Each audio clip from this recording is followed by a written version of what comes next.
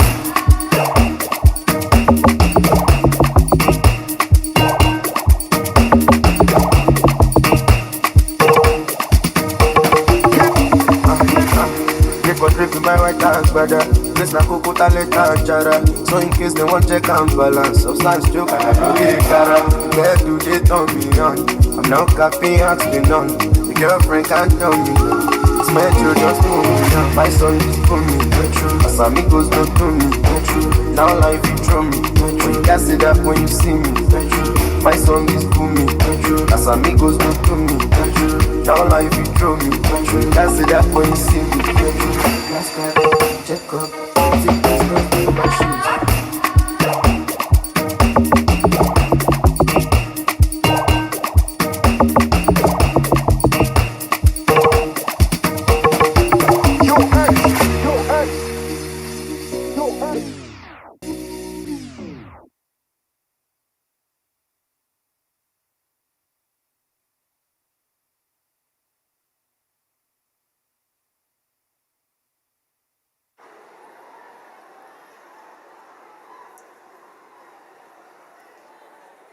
FinTribe Finance Fair 2025. If you enjoy that, make some noise. Some of you are so happy because you've not danced in ages. Hope your back is not paining you. We thank you so very much for bringing us that icebreaker. It was such a great way to just refresh. Haven't sat for too long. It was just a beautiful way to refresh. And so we thank you, Michael Brown and team, for bringing us that wonderful dance movement. Are we ready for more, my people? No, you don't sound like it. Are you ready for more? So we're moving on to a fireside chat right now that we've tagged lifestyle moments. But just before I bring up our discussants, to our moms in the house, mothers with their children, now the baby's lounge is ready. It's just behind, so please, you can leave your children there so that they do not disturb you and you can pay full attention to the next session. To every mom here, you want us to take care of your children. We have capable hands. It's more like a daycare just behind, and it's ready for your children, and we'll look after them for you. So we're going over to the lifestyle segment, Moments Chat, and we're going to talk about lifestyle a little bit because, again, financial growth isn't just about money. It's about how we live life, how we create and enjoy life. And we're going to be having this chat with two phenomenal women. When I say they are phenomenal, I mean it in every sense of the word. First off, this chat is between, she just makes my mouth water just by looking at her recipes online, her cookbook, right? Letting us know that we can create delicious, scrumptious meals with the everyday items that we have lying around in our houses. Leftover goat meats. And so much. It's really beautiful to see the amazing things she's doing in the culinary space online. And so we will have Sisi Yemi join us on this conversation. And of course is, well done, ma. No, they don't use to, you are ready.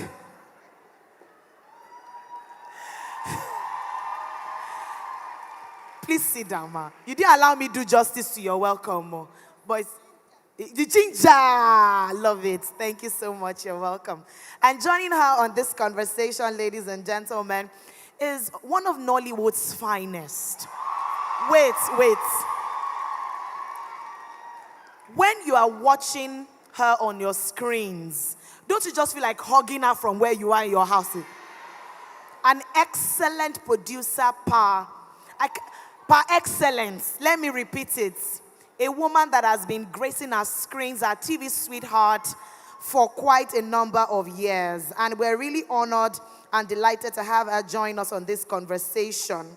And I'll quickly bring her up and read her citation. She's an award-winning actress, a screenwriter, a filmmaker, one of Nollywood's most influential creative forces, CEO of Ruth Kadiri Films, and the creator of Ruth Kadiri 247.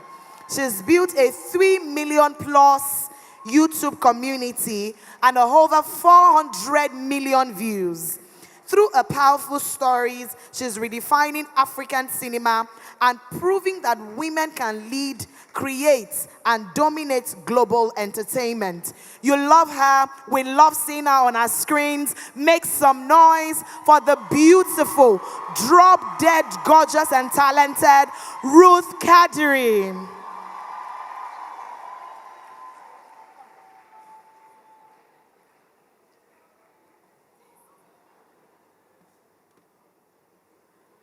And joining them for this conversation is our convener, and our host, the one that has gathered us together this year again for the FinTribe Finance Fair 2025. We love her.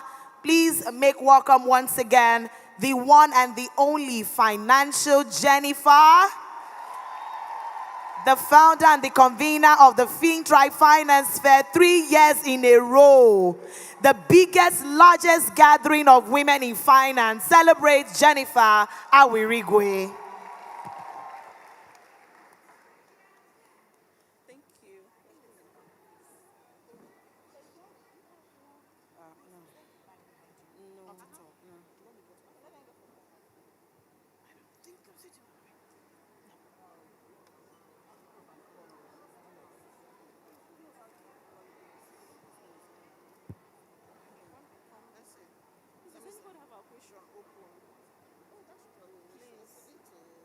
No, my own, I'm trying to, it's not coming up for me.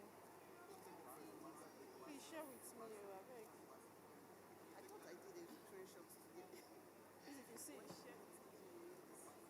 Please, more mics, because this section, somebody say power!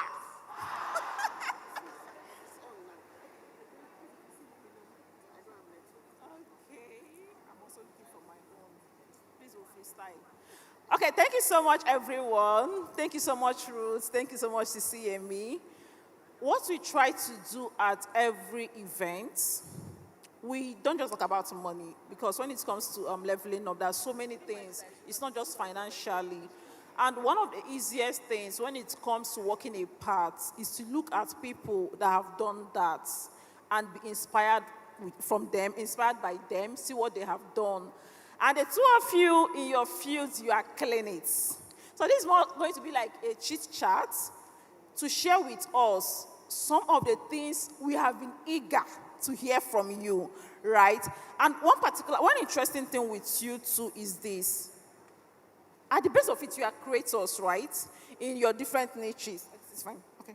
Can you hear me? Can you hear me? Okay, but you have gone beyond the creator economy to build thriving businesses. And that is something we respect. A lot of people get stuck, in that space. But you both have built a business that is not only working for you, but an inspiration to so many other people, right? So the question that has been burning in everybody's mind, let me start with Roots. You entered an industry when it was not so flashy, when it was not so shiny. If I put it simply, what thing give you mind? That's just the base. Like, what gave you the audacity? What gave you the mind that... I think I've listened to your listening one time where you said your first video had 1,000 views or something. For many of us, we'll run away because you will get discouraged. But you didn't. You kept at it. So what was going through your mind at that beginning stage? We are really curious to see. The goal is that after this section, all that goals we have in our notebook, we are kicking off with them today, because you heard Ruth speak. So Ruth, please walk us through what was going through your mind at the beginning. Good afternoon, everyone. I have never seen such amount of women in one place like this ever. I am so happy and honored to be here. And I'm also very excited because seeing this much women in one place shows me that we are all very hungry for success, and we are already taking the right steps in pushing each and everything that we all solely desire. I know it's not easy being in this economy.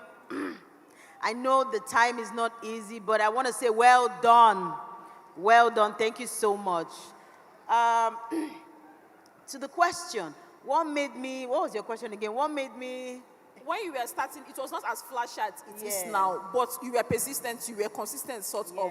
What was going through your head? Tell me something that if I hear today, I'll be inspired to go and start that thing that I've been dulling on.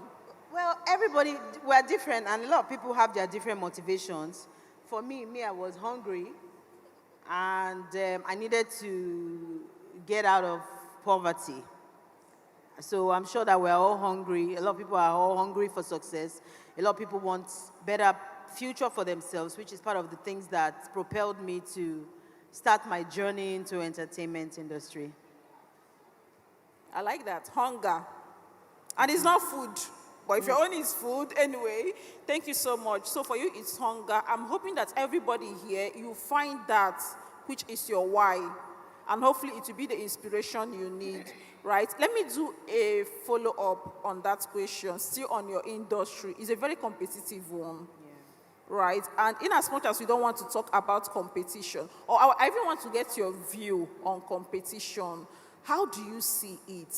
Is it from the angle of, let me not put what into your mind, just what's your view about competition generally, and how you've been able to thrive regardless in a competitive industry? As a woman, as a human being, as a business person, competition is going to be endless. And it will come in different forms continuously. So if you're somebody that cowers when you feel there's competition, then that means you're not ready for the long run. And how I handle competition for me personally, I naturally, for instance, we all came here for this event, but we're all here for different reasons. You know, it's not everybody that will sit on this stage. Some people have their stands at the back, their cameramen. So we're all in the same place, but we're all here differently. Do you understand? So the fact that we're all here does not mean that our journeys are the same. So how I handle competition personally, I know why I am here, what brought me here. I know the direction to my bus stop. The fact that we're all entering the same bus does not mean we're going in the same direction. And even if we get down at the same bus stop, it does not mean we're going to the same house. And even if we are going to the same house, do you understand? So I personally, sorry, this mic, I feel like it's echoing. I don't know. Can you hear her? Yeah. Okay. Yeah, maybe. Thank you. I personally, I don't do things for the sake of it. I have a plan. So if you're somebody who has a plan, a vision for yourself, for instance, let's assume you wake up and you say you want to open a YouTube channel. Why do you want to open a YouTube channel? What's your 3-year plan? What's your 5-year plan? What's your 10 years plan? I don't know if other people think that way, but that's how I think. That's how I plan. So if I, who already know where I intend to be in 10 years' time, I don't think that I'm in competition with anybody, because personally I have a direction, and I am 110% sure that the direction that I choose to go, or my hope of achievement, is not what the next person's hope of achievement is. So people who have no direction, people who lack vision, people who don't know where they are going, they are the ones who sit down and constantly worry about what other people are doing, because people might not necessarily be competing with you. You might just assume that they are competing with you because you are the one who has competition in your head. You know, so what are your plans and watch it grow? I like that. That deserves a round of applause, everyone. Oh, thank you so much, Ruth. Know what your journey is. Everybody's journey is unique, like you said, and with that, you are not distracted. So, Simi, let me come to you. You know, when it comes to women and family, we can't stop talking about this because it's our reality, right? A lot of women, it's not easy for us. You have a job, you have a family, you have a tribing business, you have a YouTube channel, which can be very tasking. And putting everything together is, it's always a big headache for a lot of people. But you've done that. Let me not say seamlessly because I'm not in your house with you exactly. Please, could you walk us through that journey? There is someone here that is wondering, how did they do them? How do you do this thing? Is it not the same 24 hours we have? So how are you able to maximize your own 24 hours? Or do you have extra? Or do you used to borrow from people? Please talk to us. Hello, everybody. Good afternoon. Good to see you guys. I was saying to myself that typically when I make my videos, I'm in front of my camera alone. Nobody is seeing me. And I'm saying, welcome to my channel. And now everybody is here. So it's a lot. And somebody was saying, I don't believe you are shy. Me, I'm shy. Oh, there's so many women in one room. It's amazing. When it comes to balance, you were asking me how many hours in a day I have. Me, I borrow hours. There's this place they used to borrow hours from. It's called outsourcing, delegating, and all that good stuff. When I started YouTube, I was just a single girl, just having fun. It was a hobby. There was nothing distracting me. I was saying to myself that sometimes I'll be on the mainland, drive all the way to the island just to film a couple of videos, and I was just enjoying it.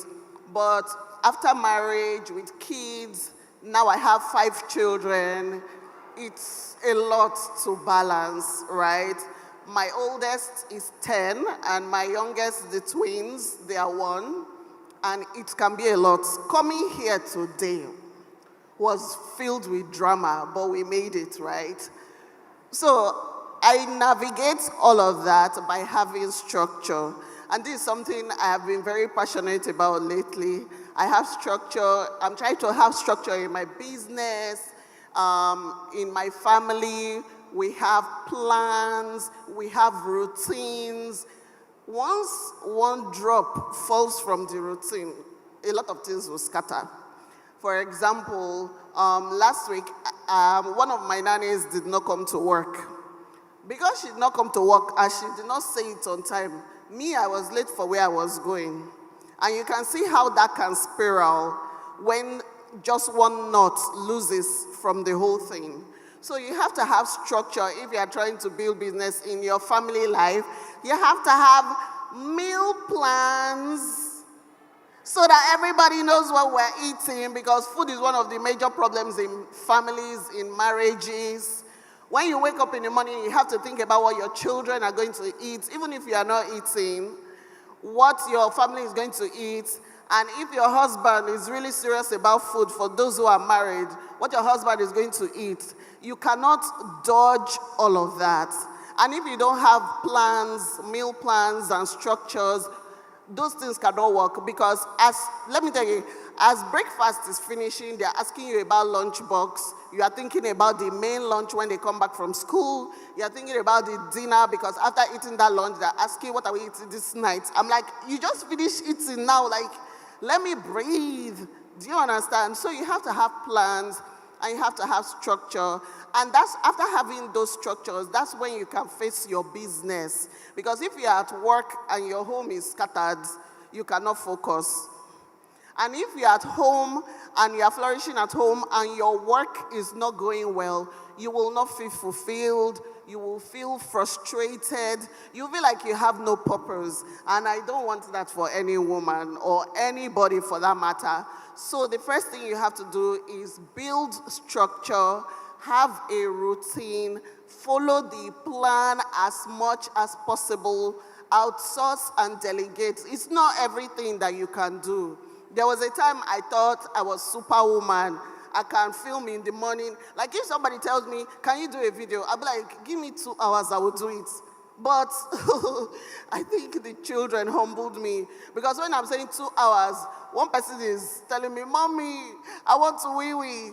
I'm like, okay, let me give that one 10 minutes. After that one, Mommy, I want to do this. by the time everybody is calling for your attention, you will find that you have no time. Videos that you were supposed to produce in, like before, it could take me 3 hours. When I film recipes, I can film a recipe in the morning, edit it in the afternoon, and publish it in the evening. These days, it can take weeks.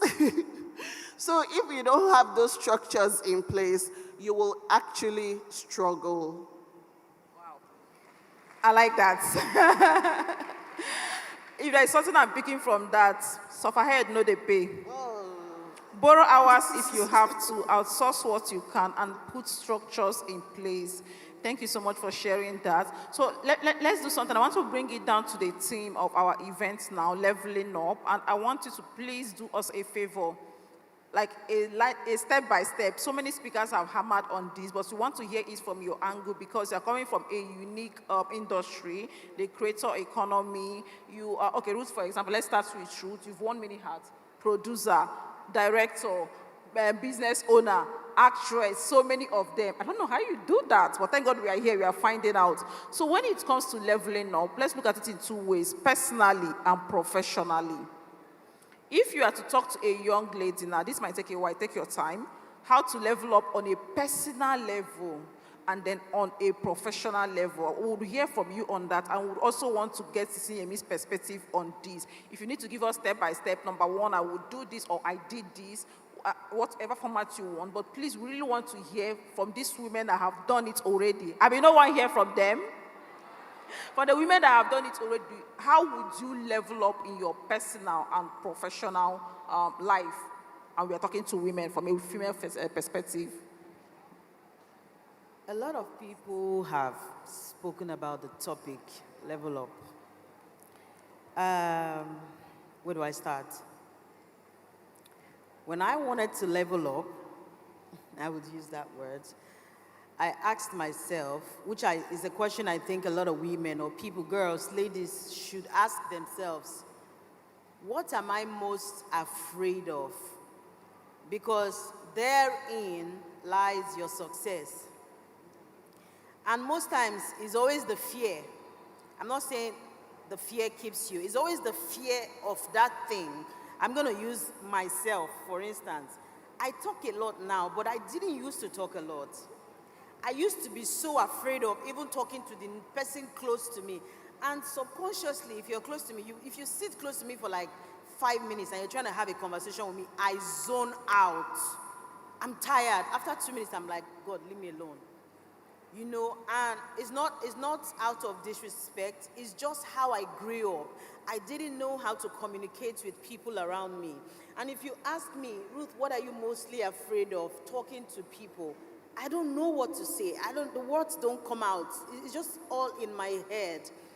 So when I wanted to go into business or filmmaking per se, so I started as a writer. It was easy. Everything I needed to say, I said it on my script and I ran out away. If you ask me questions, I don't know. If I sit with actors, I will be the one person whose voice you will never hear.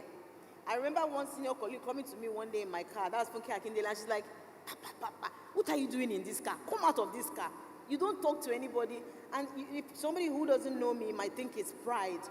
I don't know what to say, and I don't want to feel awkward, you know. So one thing that I knew I needed to break, which is amazing that I've been talking a lot these days. So over 5,000 women right now, actually. Is I needed to break my fear of communication because I needed that craft, that aspect of my life to succeed. And I know that every other person here, they also have that one thing that scares them. Some people might just feel like they're not fine enough. Some people might feel like they're not good enough. Some people might just, you know, so ask yourself, because you know it. And it's different for everybody. So what am I mostly afraid of? I'm afraid of communicating, but I know I'm smart. When I sit with people that I'm really close to, I talk. But the moment I step out, and I know that I don't know beyond your son name, I don't know what else to say to you. You know, so I had to break that barrier. Slowly and surely, I started pushing myself. I started telling myself, talk to your workers, do this and do that. And now I'm a talkative.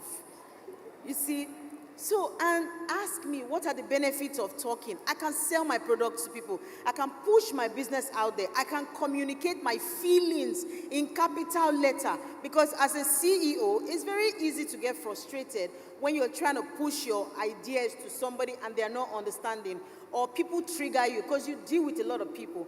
And you just, you don't want to wake up in the morning, you're happy, in the afternoon, you are sad. Next, you don't know what you are feeling because you're not able to communicate exactly how you feel. Now, I can explain how I feel in details. I saw you walking and my tummy turned because I remember how I can communicate my feelings now. So, how did I level up to become who I am? I broke the barrier of fear of talking to strangers. Wow. And now you are talking, we came here with, I think, 7,000 tags, and they've been exhausted. By the way, hi, our audience in Hall 2. We are with you, we see you, we feel you. Someone that's had a fear of talking has been dishing it hot to more than 7,000 women. Please, a round of applause, please. That's beautiful. I really like that this perspective you took this from. Identify your fear and deal with it, and they're going to fly. I think that's a summary of it for me. Thank you so much for sharing that. And to everyone. Also, some people, I have a friend, so I'm sure there's somebody out there who has this issue. He doesn't know how to ask for help. And I'm not even talking about strangers, so even the immediate family and friends. If you're somebody who has that fear, and you know the crazy thing, the fear keeps us down so bad, we justify it. I don't want to be a problem to people. Like, that so identify your fear. The moment you think about it, it triggers you, your heart starts to beat. It's not always that hard. It's just your mind. Like that speaker said, it's the lizard part of your mind that's trying to keep you safe. If you can break that barrier, that fear barrier, that thing, you won't be surprised. You will not believe it. Amazing. So if you're taking out anything, identify your fear, first off. Or even tell yourself that, yes, this is my problem. And then work towards breaking it down, making away with it. Thank you so much, Ruth, for sharing that with us. Who would have thought that once upon a time, Ruth used to be scared of speaking? Thanks for sharing that. Okay, we are going to hear from Yemi. The same question, when it comes to leveling up personally, professionally, if there was a particular action you took to become who you are today, in your journey from the beginning, if you could look back, what do you think contributed to it? And I think we are still leveling up, no matter where you are. Madam Awashika was like at 72, she's still leveling up. So even as at today, what are those things you are still doing? Please talk to us on leveling up, both professionally and personally. I would say in the beginning, right, I really started small. And I like to highlight that because when I started creating content, it was just for fun. I wasn't thinking about this stage. I wasn't thinking about having 1 million followers. I just wanted to create videos. Now, the funny thing is that I grew up very shy, and I don't want to say I am very shy. I cancel it. I am not shy again. I reject it. I used to be. So that was a big barrier for me because I did not want to be seen, but I wanted to be heard. I wanted to show something, but I don't want you to see me. I was shy. I had low confidence. What she was describing, I would sit down somewhere. I'm not going to talk to you, even till today. If I go somewhere, I will look for my corner, sit down there. I will be comfortable. I don't have anything to say. I don't want anybody to say anything to me. Let's just do what we came here to do and be going. But over time, I realized that's not going to work, especially if you are trying to build a business, if you are trying to build your brand, and if you are overall trying to become a more confident person. You cannot afford to keep to yourself, right? So after getting to a particular stage, there's something that I have to say having kids does to you, right? When your kids start looking at you, like they ask your child in school, who's your role model? And she's like, my mommy. I say, hey, the pressure is getting worse. I'm your role model. So, as the role model now, what should I be doing? I want to inspire them. I also want to inspire the little Yemisi, because in my mind, there's still the little girl that was in me that had big dreams, but never visualized any of this. Because let's face it, when we're growing up, well, for millennials, there was no internet, there was no YouTube. So you can't say, oh, when I was growing up, I wanted to be a YouTuber, I wanted to be a content creator. All those things did not exist. I just thought I wanted to be something amazing. I don't want to be poor. I want to drive fine car. I want to live in a good house. Whatever it takes to get to that place that I can do legally to get there, I will do it. And then when content creation came and I had kids, I had to start seeing myself in a different way. I had to start working on my confidence, because you cannot be also a timid mommy. How do you advocate for your children in school, in places where you are supposed to show up for them? It will be hard for you to do all those things if you are timid, if you don't have a voice, if there's no confidence, if your child is talking to you about confidence and maybe talking to you about self-esteem things. What are you even going to tell them if you are the same way, right? So I started working on myself, reading books. I had a therapist at some point. I talked to people, and I like to have friends that help to build people up. I have some friends that are good with saying the words that you need to hear to make yourself big. I have friends that if I mistakenly say, I have this idea I want to do in December, they will not let you rest until you do it. So I don't even bother opening my mouth to say something to them sometimes. Or you can say something like, oh, I wish I could live in a nice two-bedroom. And they're like, you want to live in a two-bedroom when you can buy the whole street? You can do this, you can do that. So, like, you need to have people like that around you, and you need to see them doing things like that as well. So first of all, I believe it starts from your mind. The leveling up starts from your mind. You tell yourself what you want to be or what you don't want to be. And then you surround yourself. It can be physically, it can be virtually. To me, I feel like I have friends all over the world. I watch videos from people on TikTok, and in my head, they are my friends, because every day in the morning, they're telling me, hey, Pookie, have you followed your routine today? And I'm like, oh, you're right, Pookie, I haven't. So I have friends online, I have friends offline, and they build me up. I have the community, I read a lot. If there's something I do, it is reading a lot, and that has helped me so much. I'm also a self-starter, so because I don't like to ask people for help, because I am shy, because I think you are going to say no. So I tell myself, you can do everything. You want to learn how to film? You want to learn how to edit. I produce all my videos by myself. I film while I'm cooking, and I edit, and I put everything by myself. I don't have anybody in terms of the production. And those are the things I used to level up, because now when I want to employ somebody and they're giving me stories or they're telling me how this one is impossible, I'm like, please, I know the system. I know what works, right? And I know what you need to do. And I put them through on what I need them to do. So it starts from your mind, your community, and also you need to study to bring yourself up to the level that you want to. And there's something that I want to say. I realized that I used to always say things. I remember when I was doing my NYC, and I used to just be like, oh, I want to have a nice wedding with Banke Meshida. All these people, I just used to read about them in magazines. Then we had True Love magazine and all that. And I used to be like, I want Banke Meshida, I want this one, I want Kelechi Amadi Obi. I grew up in Warri. So coming from Warri, I've never met these people before. I just see them in papers. But because I used to say those things, and even my friends, they used to laugh at me. I entered a competition, and I won the competition, and my wedding was sponsored. They took us to Dubai. Everybody that I mentioned that I wanted, miraculously, were my vendors, people that I could not pay. I did not pay any kobo. And that was the first time they were doing that competition.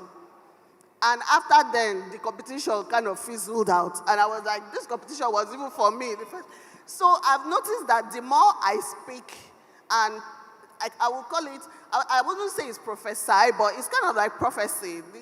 When you say things positively, things that are bigger than your head, keep saying it. You will find yourself one day in the middle of the things that you have said, in the middle of the life that you have said that you want to live. So that one is the biggest part for me, because let me tell you what, all the things that I was also saying negatively, they have happened too. So you might as well use your energy and focus it on the positive things. That is a big part of everything. Amazing. That applause could be louder, actually. So 2 things I'm taking out from this: your circle. People that you say, I want to break a door, they're like, all right, let's use 3 legs instead of 1 leg to do that. Your circle is very important. And you are here today, you are in good company. Just be more intentional with it. And then the power of affirmation. These 2 things, let's not forget it. So I'm going to end, let's stand on business now. Like I mentioned in the beginning, one unique thing with the legends on this stage with me is that they are brilliant entrepreneurs. So when it comes to filmmaking, many of us, all we see is light, action, camera, that's all. But there's a business behind it. So let's say, Sisi, Amy, and Ruth, if you want to talk to creators now on being intentional with the business aspects of the creative industry, it can be whatever level you play at in your creator sector, maybe filmmaking, YouTube, whichever angle you look at it. It's beyond shooting content, editing, and posting. There's a business side to it, which many people are not thinking about. For many creators, you'll be like, I started with this person, but they are doing all of these things and you are not, because they mean business. Which they will invite them into invest, they will invite you to invest. Maybe they pay them, but you do not know. So there are a lot of things behind running this business that many of us don't think about. If you were to advise this person in a very few words, what will you talk to us? What will you tell us about the business side of the creative industry? I can only speak for myself. We want to learn from you. So tell us. Because like I said, we are all in the same field, but people are in the business differently. Some people just want rich boyfriends, so they are there. Some people there just want money to feed, so they are there. The person who is here for money and the one who is here for boyfriend, you see that two of them, it's not, their goals are different, so the end result will definitely be different. For me, I like money. I'm married to an Igbo man, you know. And even before that, growing up, people usually say, oh, this Ruth, I'm sure you're an Anambra girl. Oh, my dear. Financial security is very important for me. That's why I don't play in circles. I would rather invest my money or put my money in a place that I feel will give me the type of security that will guarantee me 10, 15 years from now. You know, and I know that a lot of women make a lot of money. People have the notion that we make money and we spend it and throw it away, you know. For me, I think it's very important for women to be able to secure their funds, you know. I cannot tell you the type of business to put your money in. I can only speak for myself. I also think women should also be able to set up trust funds for their kids. I mean, yes. Oh, yes, that's where I am at, so I don't know about other people.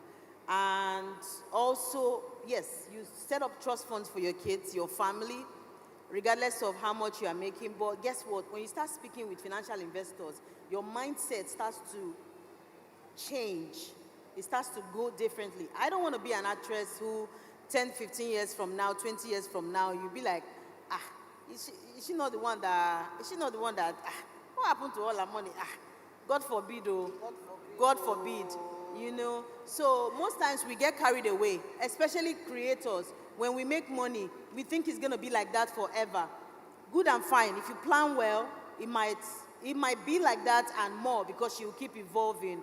But just in case it doesn't happen, just in case, God forbid, something happens, you must be able to look back and say, oh, I made $1.2 million, $3 million at this point, and I'm able to do this with it.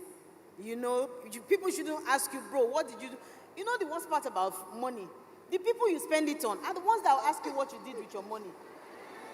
You know, they will ask you, they will come and ask you for 100,000, 50,000, 1 million, 2 million, 3 million.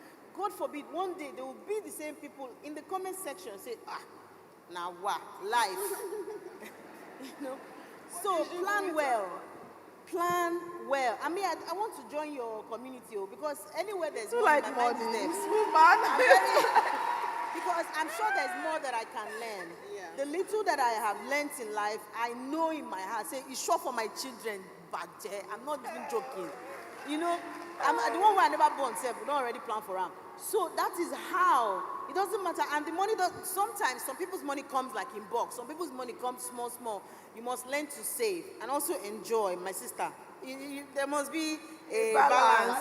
You know, the finance panel we didn't know we were getting.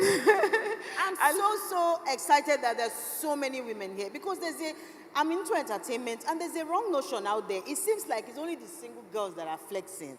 Me, I'm the leader of the Married Women Association. I will represent you well. I'm not joking because I feel like marriage should not stop a woman from being good, looking good, making money, enjoying herself, you know. My sister. I don't know. I'm not going to say Thank you. Please, a round of applause.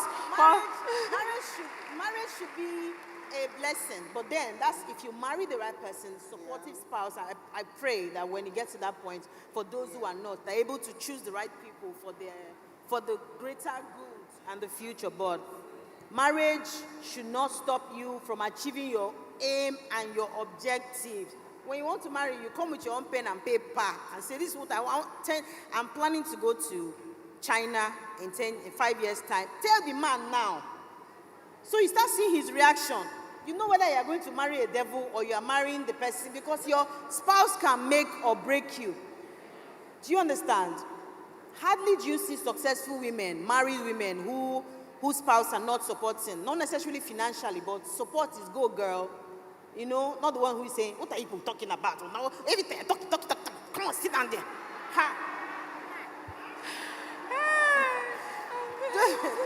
And your spouse, if your spouse is dropping those small, you might feel like you're strong. But the words, they are so powerful. You know, so you need people, you can fight. Women have, let me tell you, any woman that is here, they are strong. When it comes to business, women, they know they agree for anybody. So a woman is out there hustling, competing, or doing everything. She needs a bit of safe haven at home. So please, marry right. It's part of the success. What Ruth is saying, don't marry nonsense. At the end of the day, that was a master class that from talking about finances, securing the future, which is what every single woman you are seeing. See the way you like money. Now we will be this. I'm telling you. Now we are all on the same page. And I really love that you mentioned some key aspects that many of us don't think about. Setting up trust for your children. And thankfully, that's the beauty of events like this. If you look around, we have brands. We have AfriInvest. We have Mary Stem. Any of these brands, you could walk up to them, Sycamore, talk to them about setting up. Oh, this is Ruth said, oh, please, I want to do this for my own children. Even if you don't understand it, they would guide you. That is why we are here. And when it comes to relationship, see, the most important investment you can make is not stock. It's who you choose to do life with. Because like she said, there are some side comments you'll be hearing. You won't know, they will start chipping in at you. They will start killing your confidence. But that cannot happen because we are smart. Okay, so we are going to hear it from Cecilia Miss Ango as well. The business of creativity, the creator industry, standing on business. We need to talk to women about the business part of things. You want to say something? Okay. Yeah, I don't know if I mentioned. Like I said, a lot of creators easily get carried away. They get carried away when life becomes good. That's why it's very important you have like a financial analyst. You have somebody who can advise you, teach you to make it. Make it. It's when you are popping. That's the best time to make those financial decisions. Don't get carried away. Don't be turning on your own. You know, some people, this, what's it called? This celebrity life is expensive. Oh. I don't know. It is. By the time you make hair, make gown, I'm spending all my money going for events. That's why I don't used to go. Because I can't afford it. It's too expensive. You know, so just find a way and find a balance and don't get carried away. Don't get into competition or trying to, just don't get carried away, because if you look back at, you know, for everywhere you are, there's behind, there's where you are, and there's in front. If you look back at the people who's been there, when you really, really look back and you ask yourself, what are the mistakes they made? Fix yourself up. If not, the mistake is waiting for you. You know, it just becomes a circle. We learn from other people's mistake, and she kept saying, Ruth, you're a financial woman that they call, because you're already saying everything for us. You know, planning your finances. And I want to remind us that we have a wealth clinic down there where you have financial advisors, financial experts that's still going to have a conversation on finance here today. This is just a preamble. So do well to go to the booth. If you have personal questions, I don't know where to start, so talk to them. They are going to guide you. And remember, the World Leaders Academy is still ongoing, and you could be the one going to Qatar soon. Okay, let's talk to Sisi and me before we round up on the business of creator industry. What should we be thinking about? Because many people are creators these days. If I ask for creators, say, be it on whatever platform, there are so many of us here. What should, beyond the camera, the videos, what should we be thinking about when it comes to money? I think I will start by telling them how I started and the mistakes I made. When I first started creating, it was intentional, but it still wasn't intentional. There was no money in the business as at then. It was just creating content to create content, and hopefully maybe CNN or BBC or NTA will see you and employ you. That was the mentality I was coming from then. But after a while, I'm like, sorry, why am I waiting for these people? Like, you are your own media, you are your own platform, you are your own everything. You have to start making things happen for yourself, right? And I started thinking about the money part of things, especially when you start thinking about what you want for yourself, the lifestyle you want, the goals and ambitions that you have, your children, the legacy you want to leave for your children. You know, all these things, it has to do with you thinking about the money part. So the money part and the creativity part comes hand in hand. You cannot do one and leave the other. So I told myself, okay, what do I have to do? I cannot be just a, would I say, figurehead, influencer, celebrity. Like she said, the lifestyle costs, right? I can go in so many places. If I go to the market, women are following me, pursuing me up and down. And I'm like, but none of this is monetized. I'm not making money. They're just calling me. Do you know the worst kind of celebrity? Broke celebrity, because it affects your mentality. Like, you can't do anything. People know you. You can't even bend down to do bender select. People know you there. So you have to level up, right? So I was thinking to myself, what do I have to do to make this money? Because the way I think of myself is like this in my head, like a lion. But when you look at the mirror, you see a cat. When you shout, you hear meow. And I was like, I want to roar financially. I want to level up. So I started thinking of the way to monetize my platforms. So I started from YouTube, start earning from AdSense, and I started working harder to create more videos. When I started thinking about money was when I started thinking of how to create the type of content that will last longer. So there's some content that you produce today, and after a few weeks, it's gone. But there's some, let's say, for example, my puff recipe on YouTube. Till tomorrow, somebody is going to come and say, oh, thank you. My marriage almost destroyed because of this puff. If you did not teach me how to cook egusi soup, it would have been over. Those are videos that are going to stand the test of time. Some of them have 6 million views and counting. But there are some videos that you put, you can invest so much, they're not going to do so well. You have to start thinking of like your legacy products, right? You have to start thinking about monetizing your platforms. I know some people say, oh, you have to be an influencer to make money. But I feel like everybody that has a social media platform can make money. Even if you have just 10 followers, you can make money. And that was the mistake I was making. I was thinking, oh, I have to have millions and millions of followers. But then I went to a meeting one day and I met somebody that had like 10,000 followers. And there I was with my maybe 600,000 followers, and we were talking. And the morning this person was calling, I was like, hey, Jesus, what is going on? I have missed the way entirely, right? And that was the day I started monetizing products, creating digital products. Like now I have meal plans that I sell. When I tell people that I have digital products, they're like, nobody in Nigeria buys digital products. Nobody is going to buy a food timetable online. Even me, I was like, it's true, because Nigerians, we don't really do online things. They want to call you and be like, where is the thing? You say, you are giving me. Okay, they don't want to go to websites. They want to call you on WhatsApp. Send the book to me instead of me going to download it by myself. But I'm like, we have to start from somewhere, right? So I created my digital products, and I created it based on needs. Like, people were coming to me like, okay, well, how do I feed my family? I see the way you're feeding your family. We start talking about recipes. We start talking about meal plans. A company reached out to me, and they told me, CCME, we want you to write a collection of Nigerian recipes, right? They offered me money in plenty dollars and dollars. That was the first time I was hearing that kind of figure. I was like, oh, I've made it. But I sat down and they had a clause in their contract. So this is the thing, when you are doing business, you are your contracts. You should be reading. You cannot give it to somebody else to do. You must make sure you are reading to see all the clauses. They will put the nice things in big fonts, and the problem will be in one tiny font there. And then you would have signed your destiny away. And it's later you now be saying, I don't know. There's no I don't know in business. So once you have made that mistake, you have signed it, right? So I saw that they said, after you create this cookbook, you cannot create another Nigerian cookbook. But it was there in little. And I was like, it's not like I've created a cookbook before. So maybe I should just collect this money, because hunger can make you do things, right?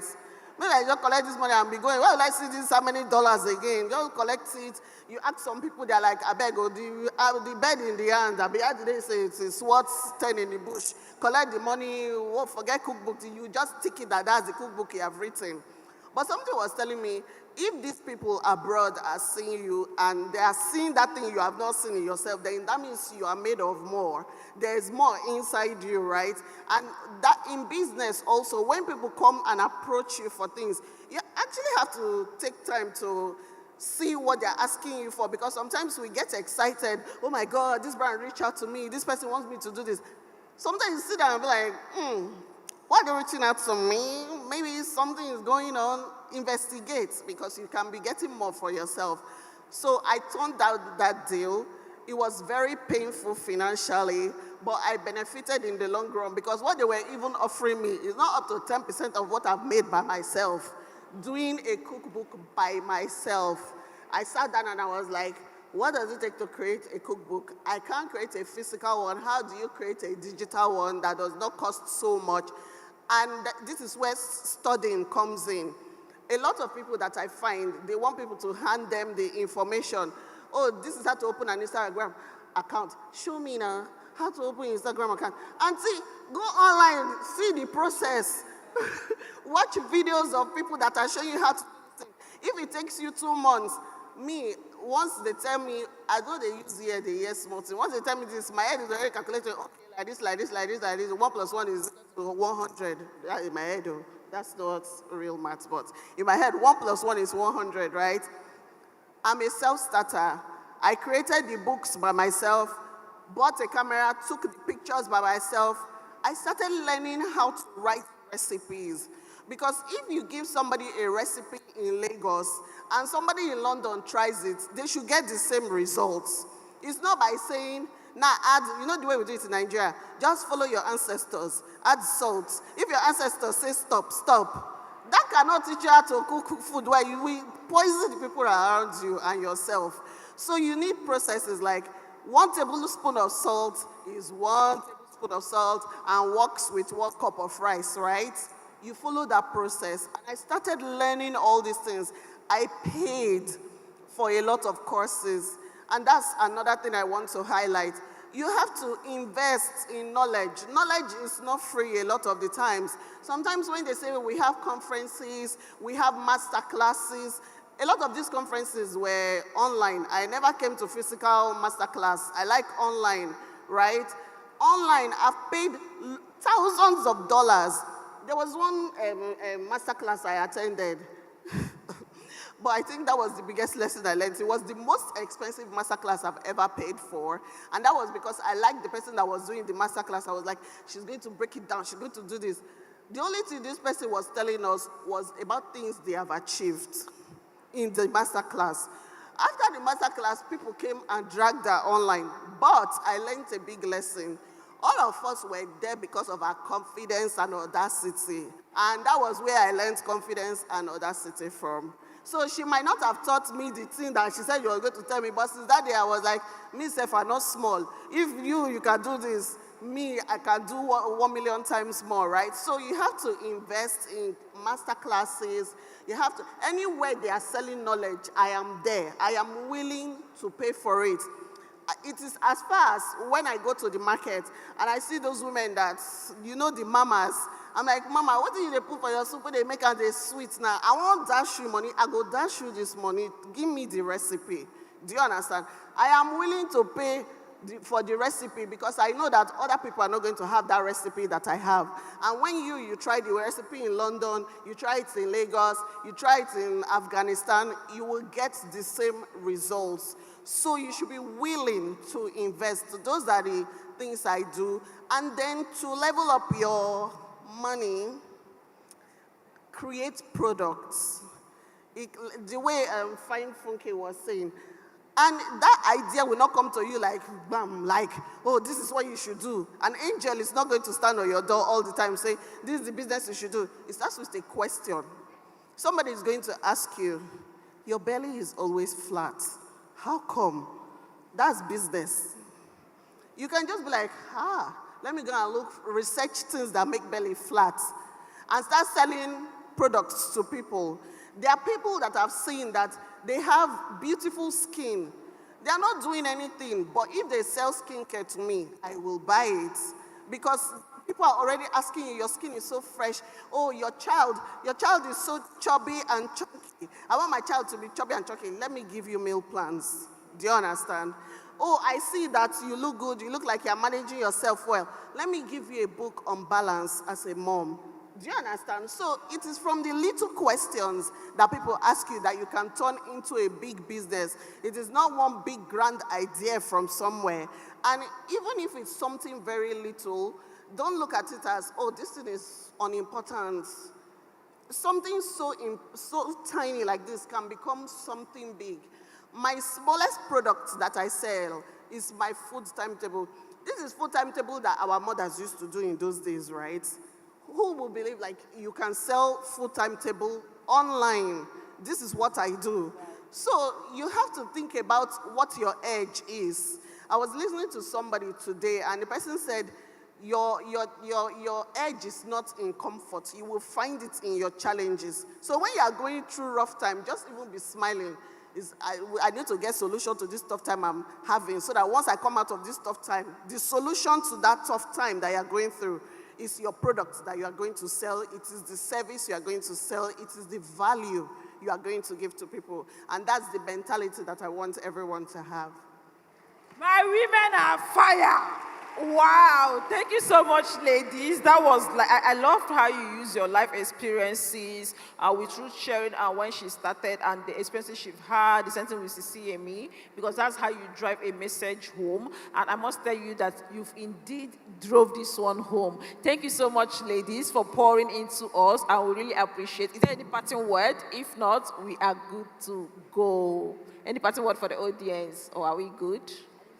Any parting word for our women?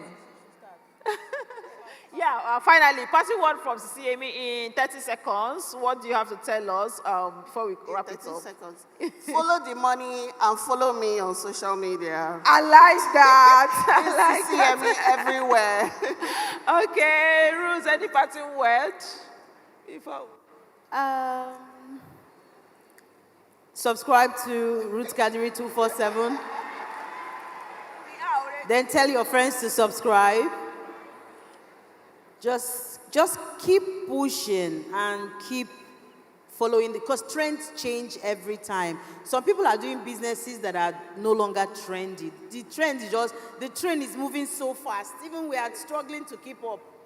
You know, so I know it's not easy, but just find a way. It's good that there's already a community, so it's easy to get information. But the trends are moving so fast because who would have thought that I would wake up one day and be buying cookbook? I need it because if I cook for you, you will fly out of this window. I need to buy. So it's amazing because it's trendy. That's why we're here today. 10 years ago, it was not like that. So just keep yourself, update your iOS. So that you will not be asking God when. Thank you so much, ladies. Please, a round of applause for our speakers. Woo!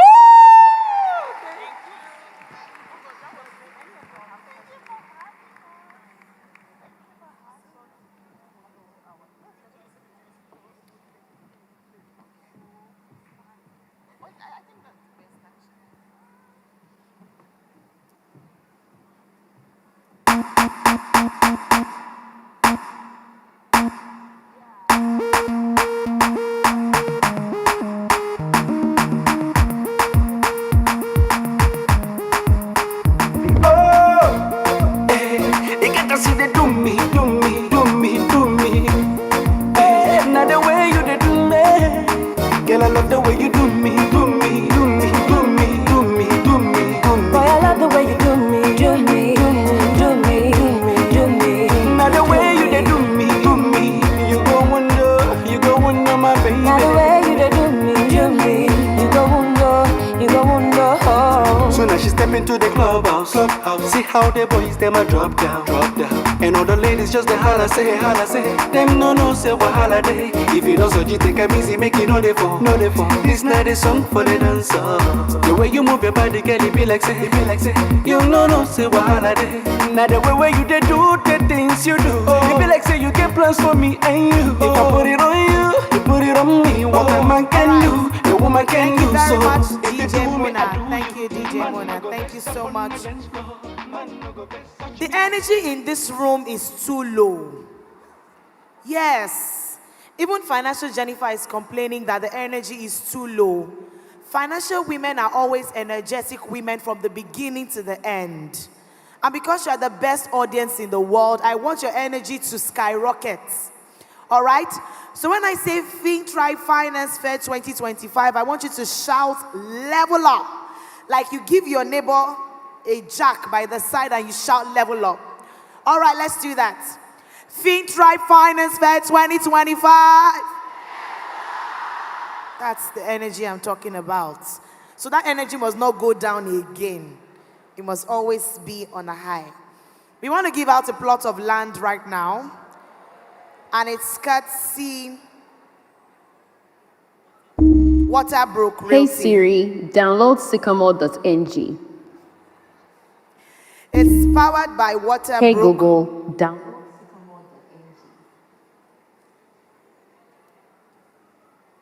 So this raffle draw is powered by Waterbrook Realty. And of course, you know they are the developers of the FinTribe estate. Do you know we have an estate? Okay. So we'll give out a plot of land right now, and then we will award our speakers just after that. Please, we don't want you to be in a rush. We still have 1 million naira going for 3 people going home with 1 million naira each. And we still have the all-expense paid trip to Qatar to win that also. And also the trip to Egypt, we'll still have that to give out.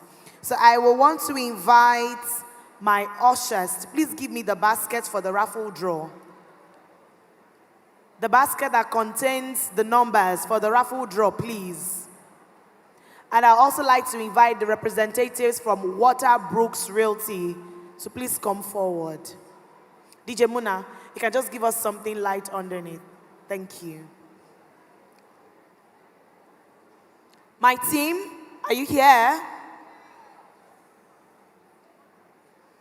Can I have the basket, please? All right, so we will move on to the award immediately then while you try to get me the basket. We've tagged this one the FinTribe Community Awards, and we want to celebrate some amazing women in our community who have been consistent, hardworking, and intentional about their growth. That's what I want to celebrate them with right now. And I would like to, of course, we have Financial Jennifer already on stage.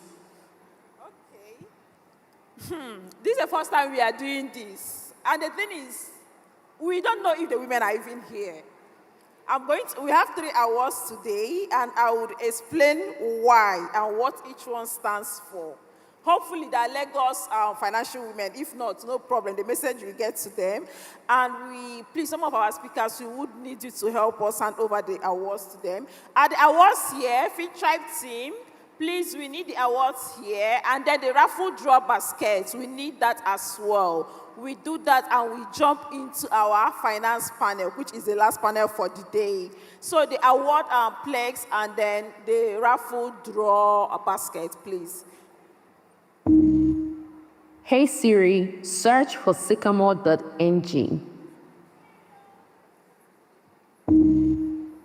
Hey Google, search for sycamore.ng. Can we make it snappy, my people, please? We are really, our time is fast spent. Okay, that's the basket coming.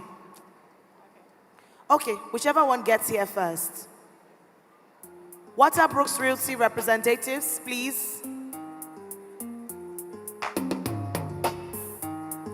Waterbrooks. Oh yeah, oh yeah, oh yeah, oh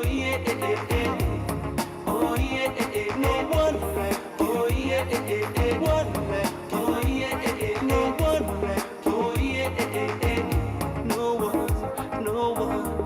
Hello, how you doing? All right, I would like to invite the CEO of NGX, Mr. Shobanjo, to please come and join us to help us choose who is the landlady today. So can you give him a round of applause? If you clap, you will win.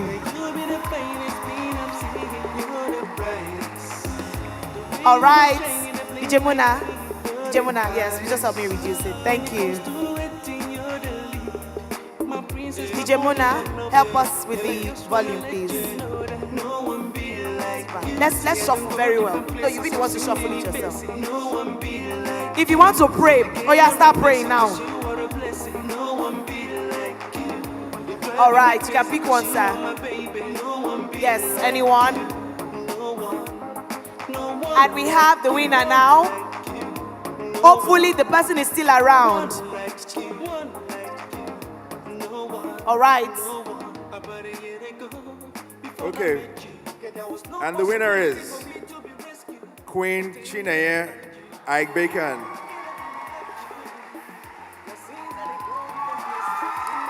Make some noise. She is a landlady.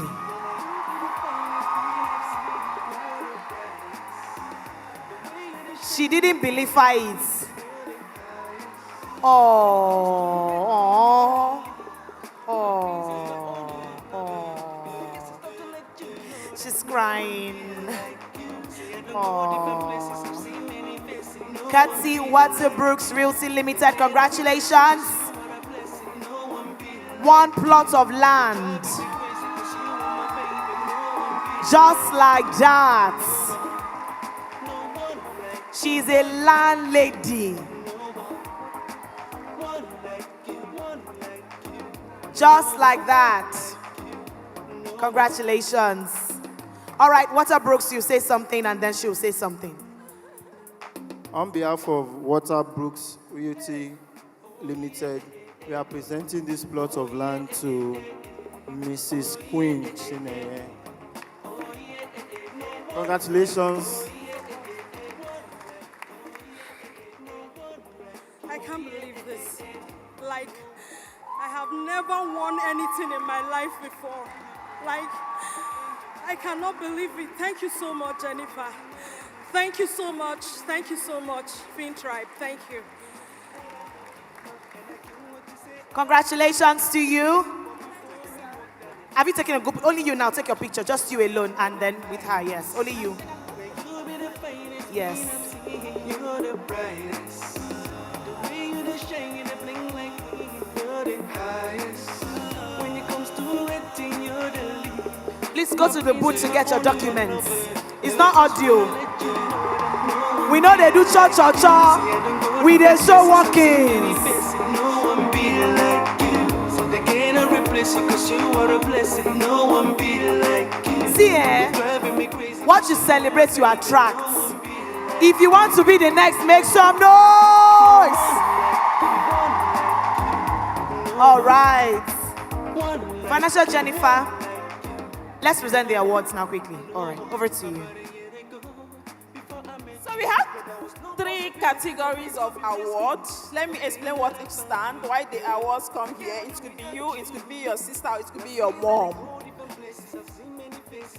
The first one, we said most improved saver. FinTribe most improved saver. Let me explain this. It's not the person that has saved the highest. No, we don't really care how much you've saved. For us, is the improvements. So what we did was to compare what you saved last year and what you saved this year. And for this person, her savings has grown by 2,700%. If I want to explain it, it will heavy my mouth. So let's say you save 10,000 this year, and next year you save 20,000. That's a double. That's 100% growth, right? Now multiply that by 2,000. So the amount doesn't really matter, but it's the audacity. Do you know what it means? That no, this year we are leveling up, and she did that. I hope she is here. The second one says FinTribe champion. This is the hardest to select, because at least the other one, you look at data, it's very easy. But this one, every single person here is a FinTribe champion. But we just have to okay, let's pick someone. There are people that carry this community on their head. This movement is not about Jennifer, like we already know. So we try to say, who are those people? Some of you came here, and they came with their street people. You are a champion. Some of you here, all the people in your... There is one woman we met the other day. She's inside the market. Funny enough, she's not even on social media. But the day we visited her, everybody in that line inside the market is a FinTribe woman. She carried all of them. That's quite impressive. That's a champion. So you had something is working for you. You didn't keep it for yourself.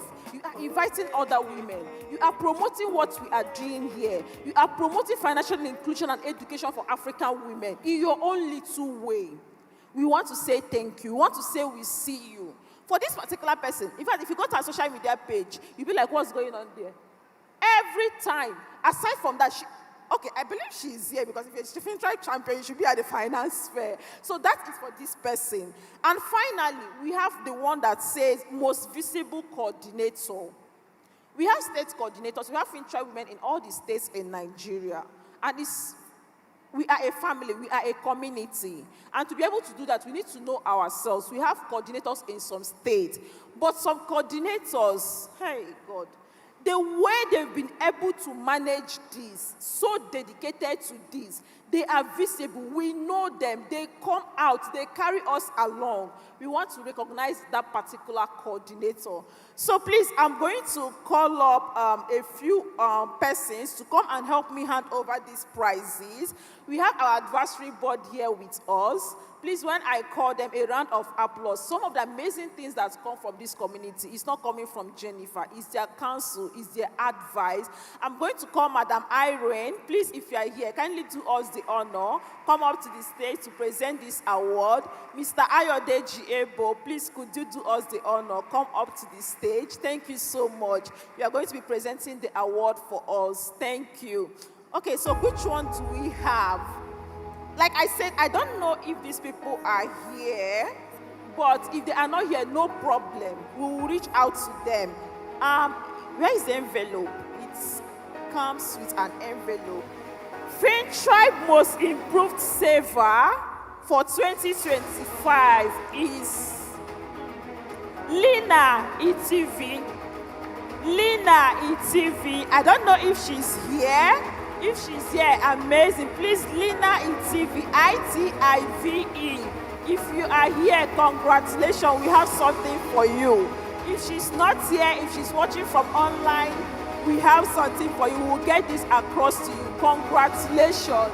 Lina ETV, we will reach out to you later. Like I said, she's probably not even in Nigeria. We have our women in more than 40 countries. But wherever you see Lina, say congrats to her. She did what even I cannot do. Congratulations, Lina. We'll keep this for you. And then the second one, FinTribe Most Visible Coordinator. FinTribe Most Visible Coordinator goes to Anike Bello. Anike Bello, Lagos State Coordinator. Is she here? Anike Bello, is she in the... Woo!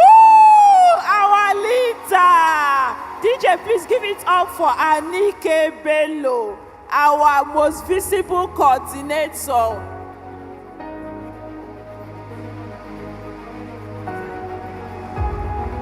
Can you celebrate her? Celebrate her better.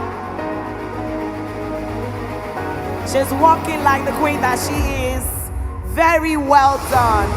Let's move to the middle. Let's move to the middle. Let's move to the middle. Congratulations, Anike Bello. Congratulations on being the most visible coordinator.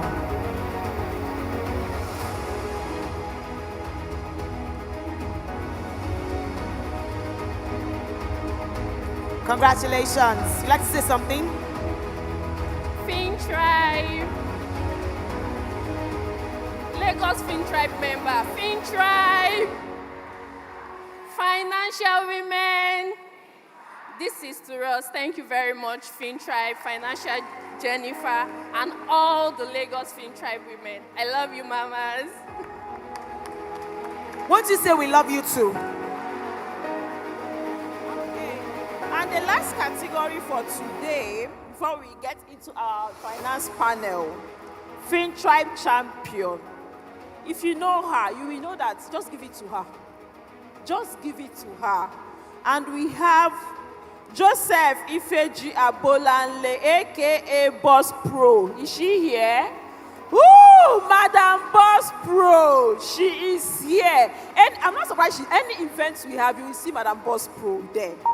Everything we do, she's a partner, she's sponsoring. If you check our social media page, everywhere, I've lost count of, in fact, thank you so much for promoting this movement. Congratulations. Where is our award? Okay. Big congratulations to you. And very well done to you, Joseph Ifeji Abolanle Oyidamola. DJ Muna, they said you should be giving us chiki underneath. Thank you very much. Thank you very much, Mr. Ayodeji. Thank you so much, ma'am. We appreciate you. You didn't say anything, no? Come back and talk, oh. You are shy. It's okay, it's okay. All right, so we're moving on to the final panel conversation. And I will quickly... Please, this is a reminder. You know why we are here. We are not just here to talk and listen. You know how we do it. We have booths around. The plan is you engage with these people because we take action. You've heard about, oh, don't worry, the finance panel is coming up now. I know that's the ginger you are waiting for. But while that is going on, take note that we have the likes of Sycamore here. When it comes to investing, saving, Sycamore there for you. If you're talking about Nigerian stock, you're talking about building trust for your children, Afri Invest is here for you. Mary Stem is here for you. Waterbrook, everybody is still beefing us. FinTribe Estate Phase 1, I don't know. Phase 2 is coming. Make sure you are at the Waterbrook stand. Drop your name in the wait list. We'll reach out to you. We have real fruit. We have so many. The Wealth Clinic is still ongoing. Please make sure you get there and see what is going on. The finance panel, please. The food booth is at the back. We are coming. Our people in Hall 2, we see you. Please celebrate Jennifer, please. Thank you. If we are looking for a Samsung smartwatch, please, in case you saw it, or in case you mistakenly took it, thinking it's your own, check. Please help us bring it to the FinTribe booth, please. Please. Again, keep your bags, whatever it is you came with, your phones, your laptops, your wigs on your head, keep it. We don't want to start reporting stolen items, please. So I will quickly, once again, the Wealth Builders Academy, 35,000 naira to be a part of it. And when you register today, you stand a chance to win an all-expense-paid trip to Qatar. Please visit the FinTribe booth just behind you there to register to stand a chance to be on your way to Qatar.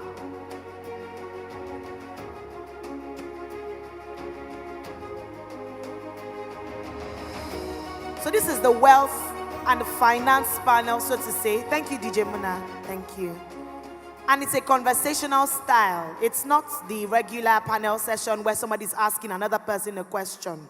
They are all seated and they will just have a conversation around it. So I will quickly constitute them, bring them up rather, and hand over to them. Ifeoluwa Adekoke is the founder of Money Talks with Ife Financial Services, an award-winning financial expert simplifying wealth creation for everyday professionals. Through relatable education, planning, and strategy, she helps people build sustainable financial freedom. Her mission is clear: to make financial success possible for anyone, regardless of income or background. Please make welcome founder, Money Talks with Ife, Ifeoluwa Adegoke. Ma, please hold on.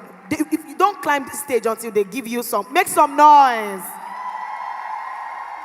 Thank you very much. That energy must not drop again, my people, please.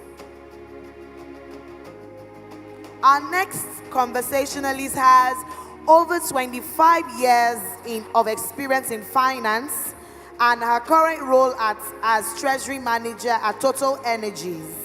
Hilda Dixon is passionate about helping women master their money and mindset. A certified coach and author of Master Your Money in 30 Days. And Osuyamaye, Nothing is Impossible with God. She blends financial wisdom with faith, inspiring others to turn challenges into triumphs. Please make welcome Hilda Manuel Dixon, FCCA.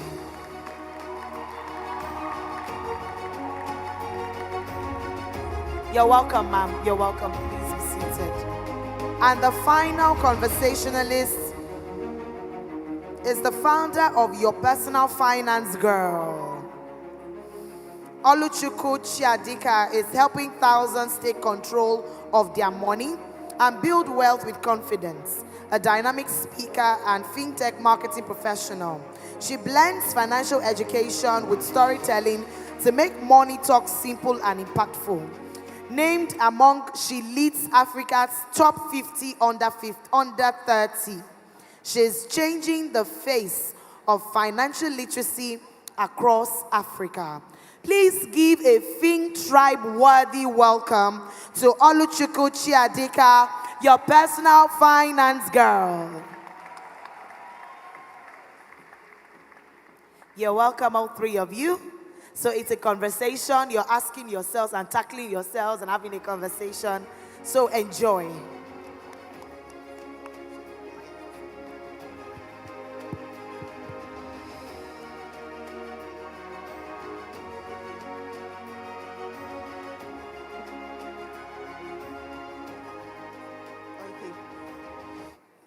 Good afternoon, financial women.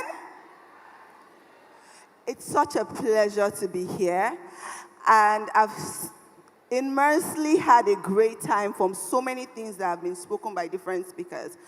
However, I'm going to be having a conversation with two other amazing women, and funny enough, before we came on, myself and Mrs. Ife were having another conversation. So I'm going to ask them a question that a number of people who know me would know about. What are the other ways that you make some extra cash here and there? For me, I've sold data, I've sold teas, I've gone into the printing business, I do consulting, I enjoy from dividends and interest from my savings. But how else do you make money aside your regular 9 to 5? Okay. Good afternoon, everyone. It's a pleasure to be here, and it's amazing once again. So let's get into it. Side hustles. I guess that's where the direction of the conversation is starting from, and I love it. Most importantly, I'm going to be sharing from my own personal experience, right? Especially before we became all this long bio that they are reading, like when I was just starting out.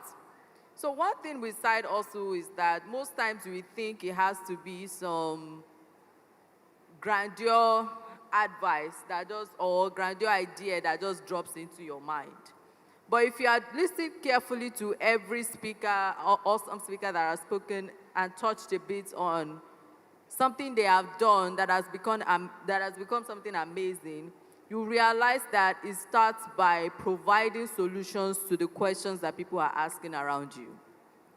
So if you're looking to start a side hustle, you should not particularly be looking at, what this person has done and has made so much money from it. Because let's be honest with ourselves, what we are seeing on social media is curated content, curated moments, the big, grand idea that you are seeing, the big manifestation. You sold 10 million today, you made $8,000 by being a virtual assistant to somebody, which is where I see a lot of us young people gravitating towards, which is remote work. So we see all these highlights, and it might make you feel like that's what you need to jump into. So I see a situation where a lot of us, we are jumping from one side hustle to the other, and we don't take the time to learn and make something work. So for example, when I had a lot of side hustles, the thing I did was to look at my skill, look at what I could do easily, and how I could monetize it. So for example, let me give you one of the weirdest ideas you've probably not heard around. There was a time I used to do, for lack of a better word, they call it shopper, but I would say errand girl for the rich women in my estate. So I had the advantage of living with my sister that was in a comfortable estate. And these women, they are busy women. And I would go to the market every weekend from my sister. So I just started talking to them like, if you want me, I can buy what you want from the market. I know how to price, I know how to shop. And I would just say, okay, you can give me, if it's 2,000, if it's 3,000, if it's 5,000. This was about 7 years ago. Now, these women were happy because I'm the person they see around the estate, and it became a stream of income for me at the time. I also love to teach, and at that time, I monetized that as well. So what's my point? Look at the skills you have. Look at the questions that people are asking around you or the solutions they are looking for. It might be as simple as women struggle with the heels of their, the pointy stuff of that, and you start providing solutions to that to your workers. And from that, it can become a business. So side hustle doesn't have to be something we struggle to create. You just have to be observant. Pay attention, look at your skill, And start from where you are. It doesn't have to be big. Don't go and invest all your life savings in testing out the idea of a side hustle. Start small, test the idea. If it works, make it bigger and make it wonderful and make a lot of money. Thank you. How about you, Ma? Okay, good afternoon, everyone. Good afternoon, intentional ladies. For a lot of you, you've been here since 9 a.m., 10 a.m., and you are still kicking, so I salute you. So basically, when it comes to side hustles, right, like you termed it, you know, you were listing things you have done. Today, I have a bio, but how did I go to school? Side hustle. That's how I trained myself in school. So I tell people there's money everywhere. You know, the same way you turn around and you see ladies everywhere, there's money everywhere. There's always a need. So in my own case, I was just getting into the university when my mom and dad were having some skewing, I'll call it. And at that time, I made up my mind that I wasn't going to get involved, and I was going to take care of myself from that point on. You know, so I started with my own mind. I didn't see myself as someone that needed to do anything crazy. I just knew I needed to apply myself. So what did I start doing? Remember, growing up, there are a lot of things you enjoy. I used to love speaking. I mean, each time I'm in NTA trying to get on Junior Opinion, Children's Variety in those days, I loved cooking. I loved sewing. I mean, I even sold kerosene. Hey, on top of the tank. I did everything. So those are things I loved doing. So they didn't take anything from me. So as regards the side hustle, what did I do then? I looked around and I needed money to go to school. Luckily, I had a 3-month ASU strike. I think that was in 1993, 92 or so. There was a 3-month ASU strike. So I went and polished my sewing skills. Mind you, I had been sewing since I was young, right? Playing around. So I polished that skill.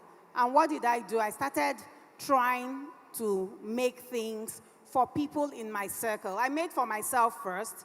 I made for people in my circle. And I realized that making a full outfit would take me so long. So what did I do? I identified the problem. Mind you, I knew my skill, right? And I knew what I was passionate about, things I do without necessarily feeling like it was work. So what did I do? I looked around. Students then loved T-shirts, but a lot of them couldn't afford brand new T-shirts. They could only afford bend-down boutique. So what would I do? I'll go over to a bar, buy fabrics, jersey fabrics, and I come and make my own T-shirts. And I make them different. I make them appealing, so when I wear them, people are asking, where did you get your T-shirt from? And that was how I was able to start marketing myself. After a while, my neighbor's fiancé saw one of my designs and was like, ah, lovely. And that's how I was introduced to a shop just close to an oil company. Then I was in Calabar, but this was someone that came in from Port Harcourt. They introduced me to a shop, and the rest is history. I started getting orders in bulk. That was my side hustle. When I moved into banking as well, I knew that it wasn't a T-shirt space, and I knew that I didn't have that time anymore to really be sewing and doing what I needed to do. So what did I do? What was my need again? I identified the need then. Shirts. Bankers then, to buy a shirt was about 5,000 naira. But when I go and design my shirts, I'll sell it to you at 1-2. So I started leveraging on the factories. So when you hear about outsourcing, I go in there, I buy my fabrics, but I make my designs. I make them unique and nice. I come back and what? Bankers are rushing my shirts. That was another side income. The next one was cooking. The same thing. I started by cooking for myself, cooking for friends, and I would always advise, start from your inner circle. People that would criticize you. Don't be in a hurry to rush out. Take the learnings inside, then run out with it. So, I mean, there's a lot of talk. So I just want to break it down. know what your passion is, right? Know what skill set you have. Now, that passion and skill set, be sure, identify your target market. Where you are, where you wouldn't spend so much, are you able to find people that would need that service? Start there. And as you spread out from there, when you have identified, you have made your mistakes back and forth, step out boldly. Because I started by cooking for myself, cooking for my family, family then, and before I knew it, I started cooking for conferences. Today, I don't do any of those. So when I saw Sisi, Yemi, and all, I was like, thumbs up. So that's it. Just start where you are and just keep running. So I'll say in a nutshell, that's been me. Yeah. Wow. That's like a whole masterclass both of you are giving. Well, everything they said, I'm now going to add. You don't necessarily have to use your own money to start most of this, your extra gigs that you'll be doing, extra things that will put money in your pocket. Just the same way Fine Funky said she started by getting products ahead of time and reselling and putting, you could do drop shipping. There are a number of things. But like they said again, look at what people around you are willing to exchange money for, and you're good to go. Do you have any question for me? Okay, so taking the conversation further, let's look at the everyday woman working hard in the city of Lagos, earning about 250K, 300K per month. What would you say is the smartest financial structure they can build that will help them do all these things that we financial educators talk about? So we talk about you need to save, you need to invest. How can somebody within this income bracket be able to do that realistically?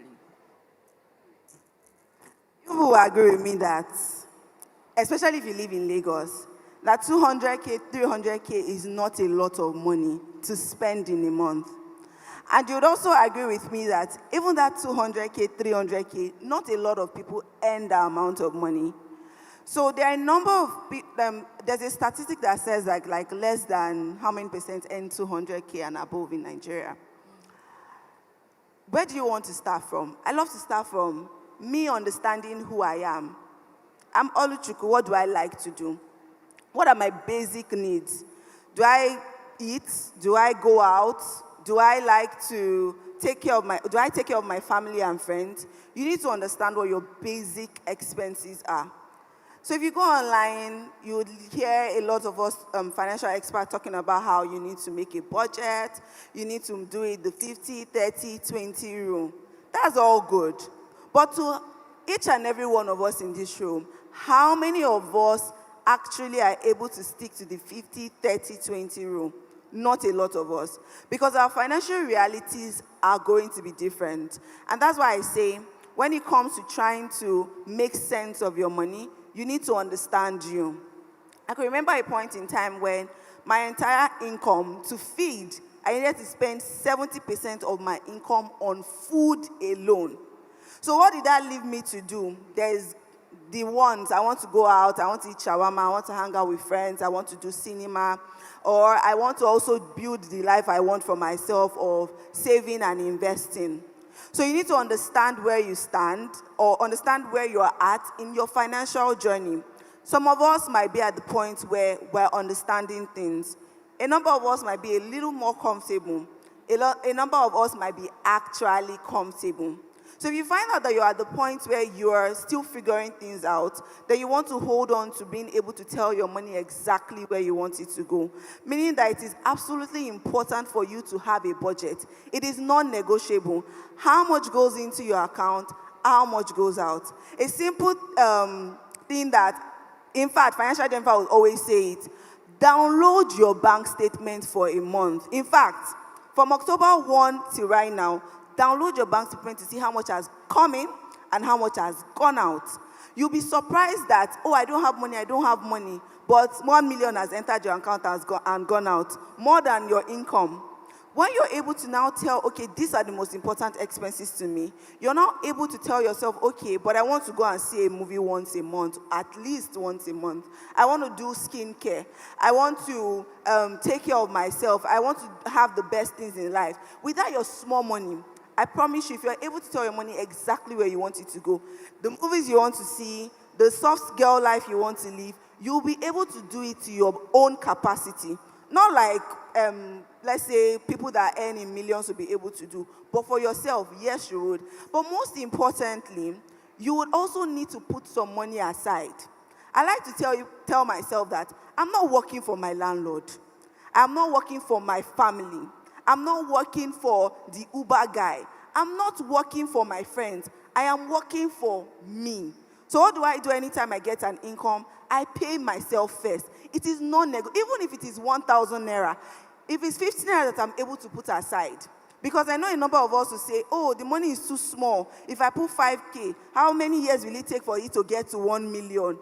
But then there's a point where if you leave that money for 5 years, the 5K, that money has comfortably grown to over 500,000, 600K, sitting pretty, with around 8%, 10%. So you want to keep some money aside for yourself, and then let every other thing find their way around, but prioritize you. So for everyone that is listening to me that earns around the minimum wage or just above it, and you feel like you're always drowning in bills, you are not telling your money where you want it to go. And let's say you're telling your money where you want it to go, and you now know that this money is not enough. What can you do? Get a side hustle. Slow and steady, like every other speaker has said, all of the people that we've learned from, it would eventually make sense, but it will only make sense if you do not stop. Thank you very much. Okay. So I would like Mrs. Hilda to share, I would like to hear your thoughts on how somebody in this income bracket can realistically make it work. I would say she's actually said it all. I think the first thing is just to be real to yourself. You are not in competition with anybody.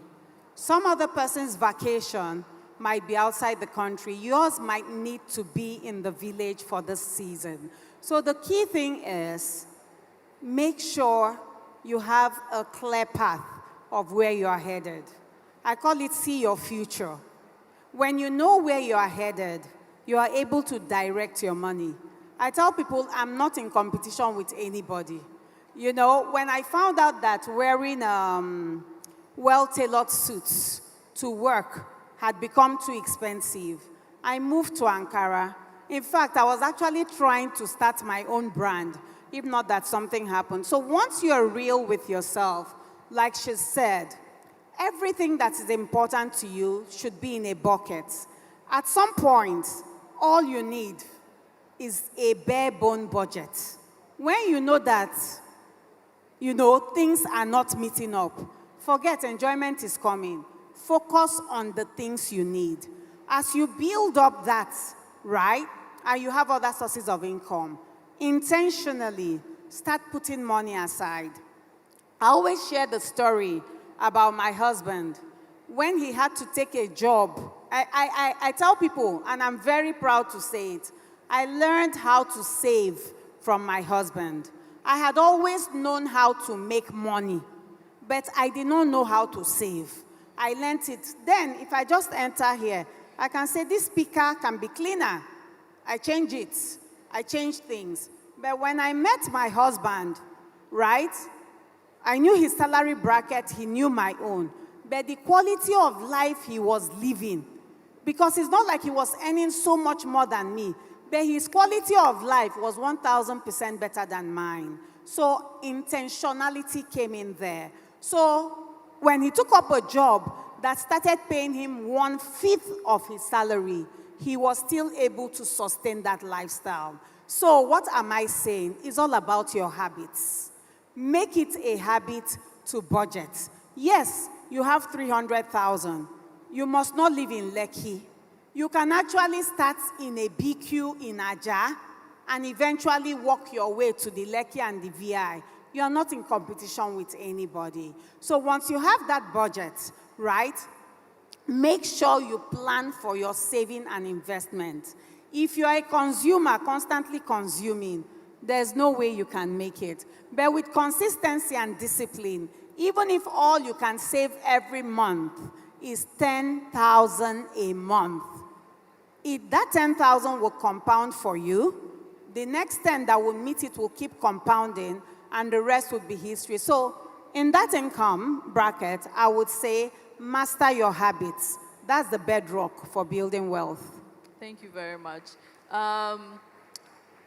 FinTribe women in the house, I know they are powerful savers. I always see the updates.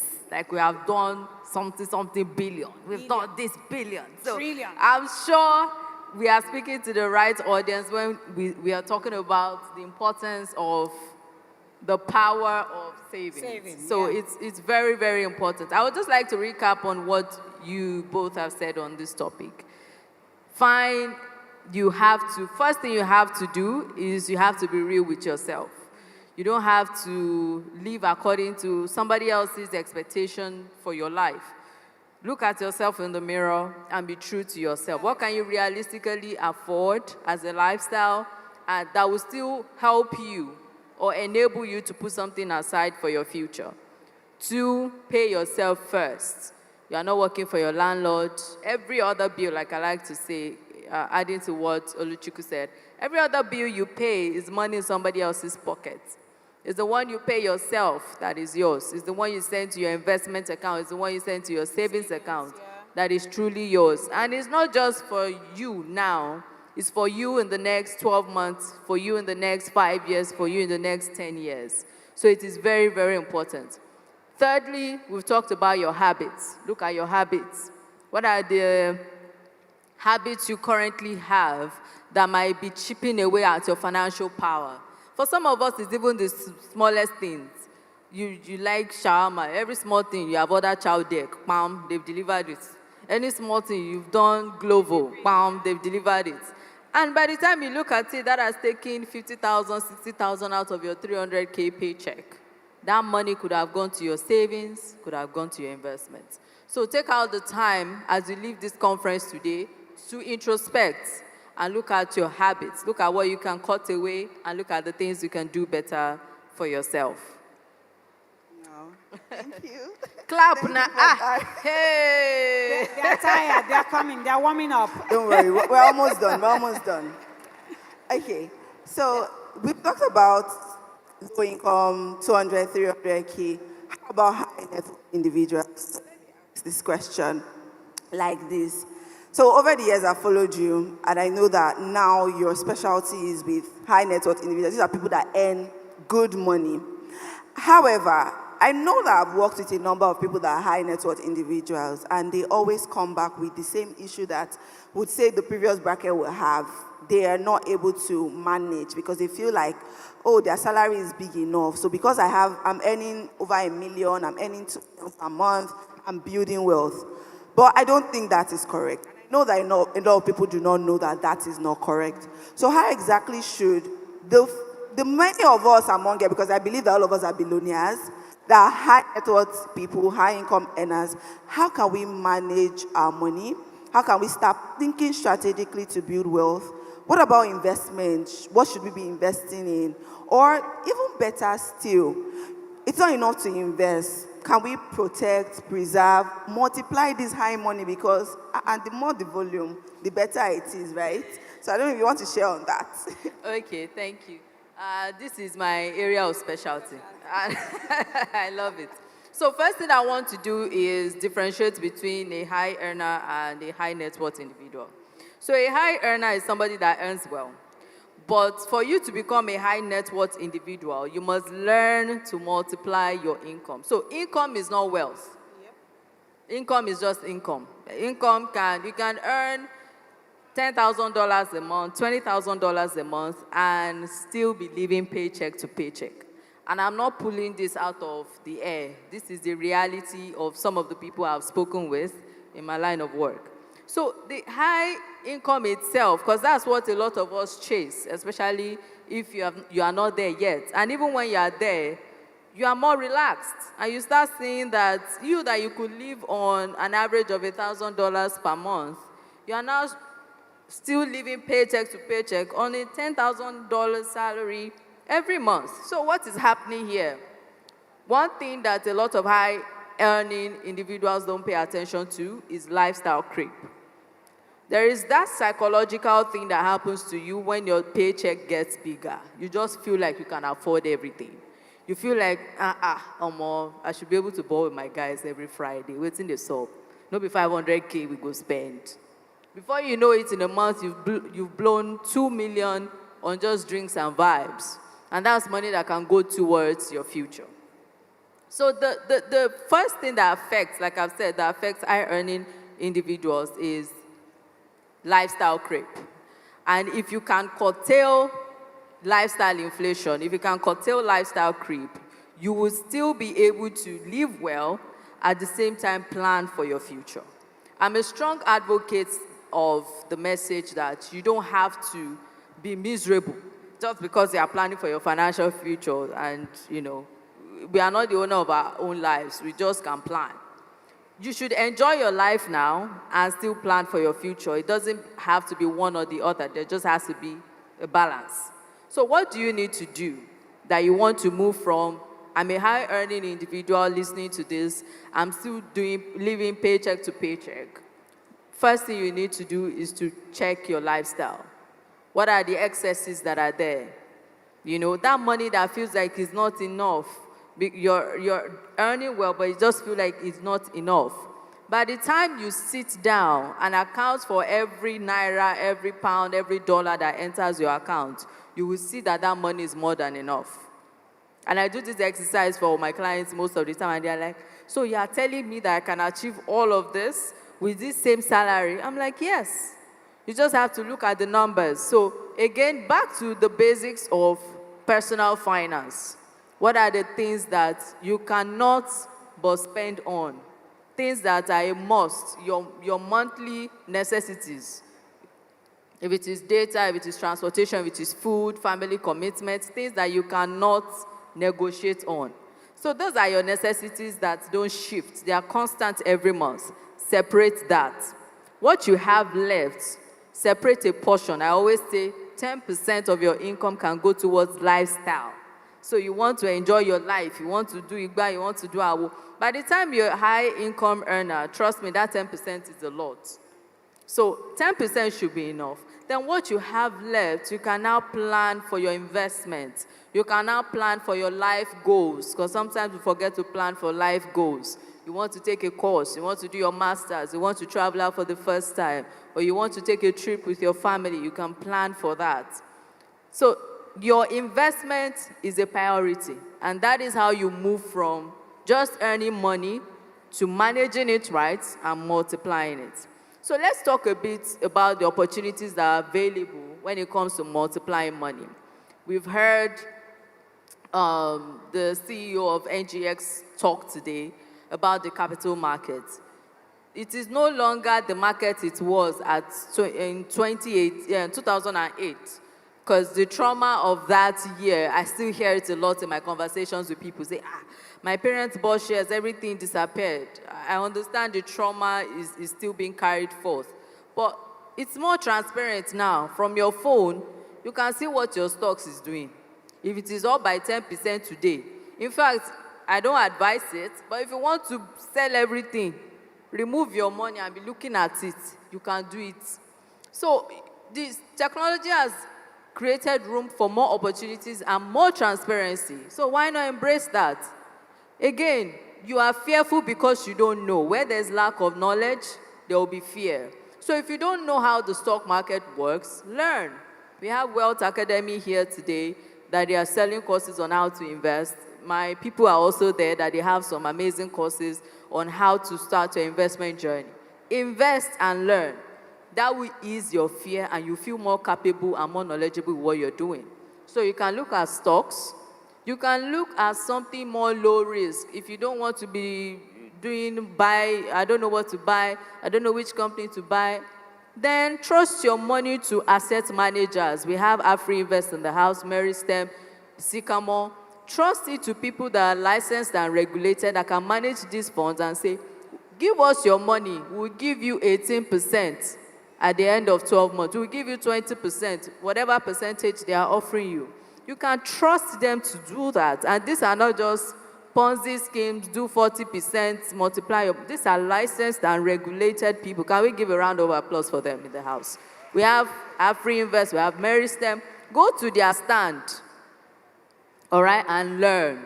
Okay? So another thing, we have money market fund, we have commercial papers. Again, the people to talk to are the licensed and regulated agents, and we have them in the house today.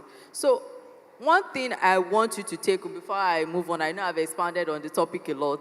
One thing I want you to, one mindset shift I want you to have is when they are talking about, when they're having the conversation of building wealth, don't exclude yourself in your mind. If you say, that stock thing is not for me, that's how you keep missing out on opportunities. And you just be seeing highlights on social media. Ask questions, even if you're not ready to commit. Ask questions, and from there, you build your confidence, and from there, you start to take action. Thank you. Over to you, Ma. Any addition? There's no addition. She said it all. Most times, we get carried away. And I think Auntie Ruth, that's the name they gave you, said it as well. At times we get carried away. You are earning more doesn't mean you need to spend more. You are earning more means you can build more wealth, right? So each time you get that extra income, the same way you had budgeted before, share it around and make sure you assign something to your investments and to your savings. Is so very important. I'm in an industry where at times I'm amazed at the number of people that will look at you and say, they are broke, they are looking for money. And they are not joking, it's real. Meanwhile, they might be driving the finest of cars, right? Living in the biggest of houses, in the choicest of places. But I tell people a simple illustration. If your 2-bedroom flat was enough for you before they promoted you, that means that 2-bedroom flat is still good for you. You don't need a 5-bedroom flat. You don't need a 4. You don't need a duplex. You don't need to prove anything.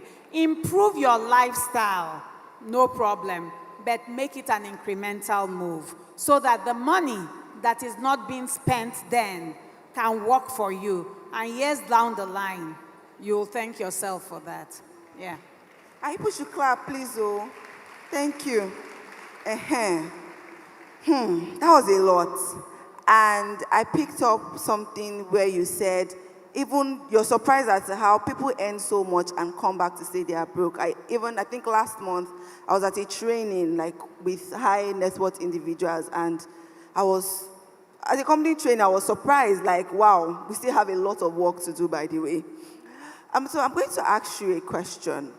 And this question stems from, I've had the opportunity to work with different categories of people. I've worked with people in their 40s, their 50s, and even in their 60s. In fact, I could use my mom as an example. When I started being more vocal about personal finance, she was like, how come I didn't know this early enough? She felt like she was already late, and this is me now trying to convince her that no, you can start where you are, and so far she's doing great. So there are a number of people that would be listening here, probably watching online and saying, oh no, I'm in my 40s, oh, I'm in my 50s, I've missed out on it, I'm retiring in 10 years, I don't have any savings, I don't know what to do. Is there a way that, or what can you say to this category of people feeling like they are late? This category of people that don't know where to start because they feel like age is no longer on their side. What would you say to them? Okay, I'll simplify it by saying, there's an Igbo adage that when you translate it, it says, whenever you wake up, that's your morning, right? Bam. And what does morning mean to you? When you wake up each day, what do you see? You see hope, right? A new day, a new chance. So I would tell, if we have those category of people here, I just want to assure you that you are not late. The only time you'll become late is if you walk out of this door and don't apply those things you have taken from here, then you are truly late. But the mere fact that you are here today, I'll say God orchestrated it for you to be here, for you to hear from people, some older than you, some younger than you, share from this podium. And if you know some of them and you know what they are doing out there, you'll know that you are not here by accident. So that's my starting point. So maybe go into the place of repentance and forgiveness and ask yourself and say, okay, yes, I did it wrong before. And now I'm ready to trace my step. God help me. And I can assure you, he'll help you. And I'll make it very simple. You said, how do you start? Start by seeing your future, right? I'm going to break it down along the lines of secure. Let's use the SECURE. That should be helpful. See your future. Where do you want to be? If your retirement, you want to be traveling 10 countries like you are traveling now, and you don't have anything, you know that you can't afford it. So right now, where do you want to be? What kind of lifestyle do you want when you have retired? How many years do you have to go? 20? 10? 5? You are here today, so you are starting here. After that, evaluate your finances. Evaluate your finances, know your numbers. What is your net worth? Funny thing is, some people cry they don't have any structure. But when I work with them and pull out their net worth, they are actually richer than they know. The only thing is that it's sitting in a current account or a savings account, and that's a total waste of money. Because you should be able to allow your money work for you, right? Now, after that, create a plan. Create a plan. Tell yourself that basic. All those that are here, if you know you're in that thing of, I always want to borrow, create a plan. Tell yourself when you want to be debt-free. Because you need to start building for where you are going to. And you cannot go into retirement owing people. Because at the end of the day, everything, all your interest will just be going back. So create a plan, give yourself goals. Big goals, don't be afraid of your goals. The only thing is, when you give yourself those goals, you have to reassess your lifestyle, like Ife said, and begin to think, what are the things I can throw off? What are the things? So if my trips used to be 4 times a year, can it be once a year now? So create that, just have that plan at the back of your mind. Then after that, unburden yourself. Learn to say no. It's a complete sentence. You are someone's helper. But remember, you are not the Lord Jesus Christ. You are to help the person, not take over the burden. So be able to tell people no, right? Because right now, when you do your budget, you can have, I always tell people, have a giving budget. In that budget, have what you are giving. Once it is finished and you come to me, I tell you, oh, sorry, reschedule. Do you understand? You are not here to please everybody. Then after that, reinvest in yourself. You have the academy here, 35K. If I was that person in those shoes, I will run there. Because knowledge is power. Most of us ladies, before financial Jennifer, let's give it up for her. Please give it up for her. Before she was able to pull you all, a lot of us were afraid. Afraid of what? Money is nothing. It's just a tool. So go and learn about money and how to use your money, right? Reinvest in yourself. Reinvest in financial institutions. Or rather, yeah, we have you, AfriInvest. I met him here last year. He changed my life. My portfolio is changing as well. So go ahead. Invest in everything that you need to invest to, because it's an investment that the multiplier effect is there. Then after that, please empower yourself health-wise. A lot of us are so busy hustling that we can't pause and take care of ourselves. The other day, we had beauty and finance, right? You need to retire and enjoy your money.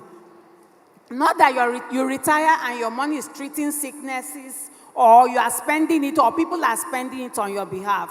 You should be able to retire and enjoy yourself. So just to wrap up, I'll say if you are 40, you are 50, you are 55, you are not late.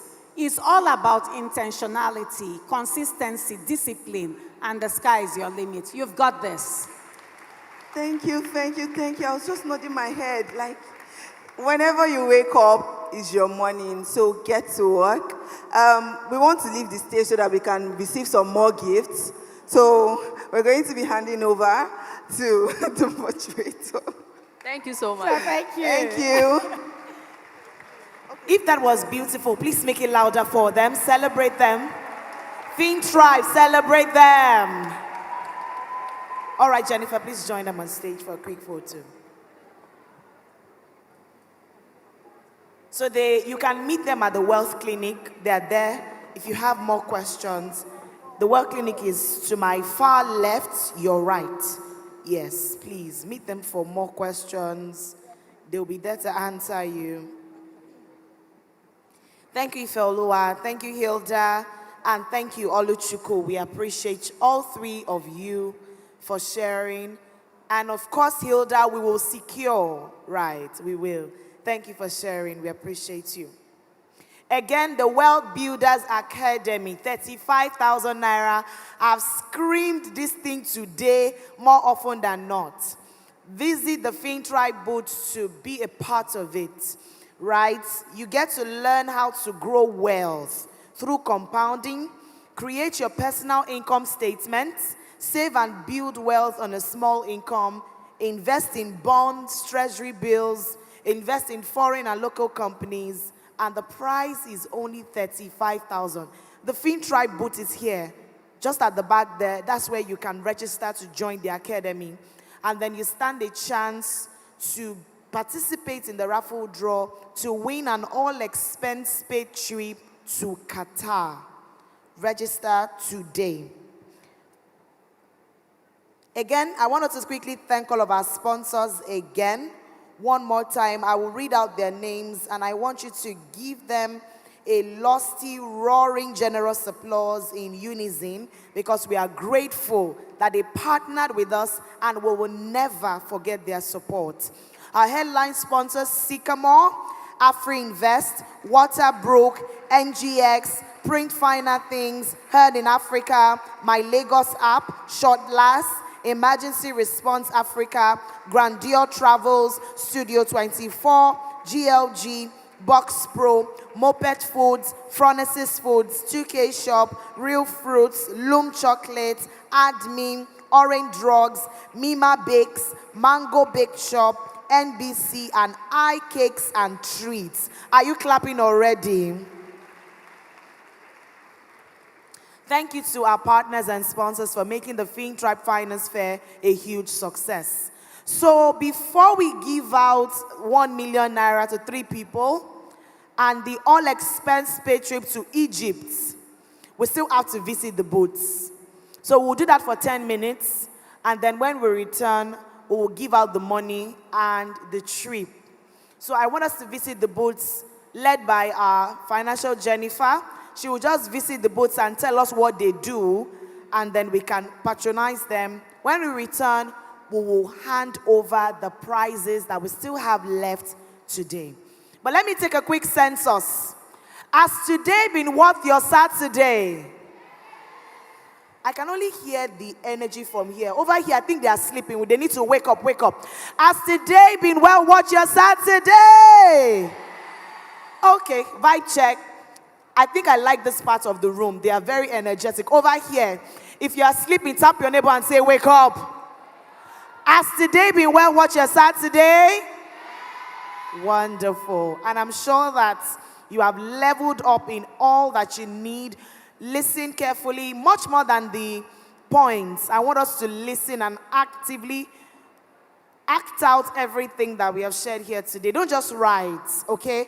It's not just for you to write. You also need to practice. Start implementing everything that you've heard today so that when you come back for the FinTribe Finance Fair 2026, you are on a whole new level. Yes or yes? All right. So we will visit the booths now. We will allow Sunrise give us just 10 minutes of great music. And then when we return, we will give out 1 million naira to 3 ladies. And 1 lady will pack her bag immediately all the way to Egypt, courtesy Grandeur Travels. Are you excited? All right. So ladies and gentlemen, Hey Siri, Sunrise. download sycamore.ng. Hey Google, download sycamore.ng.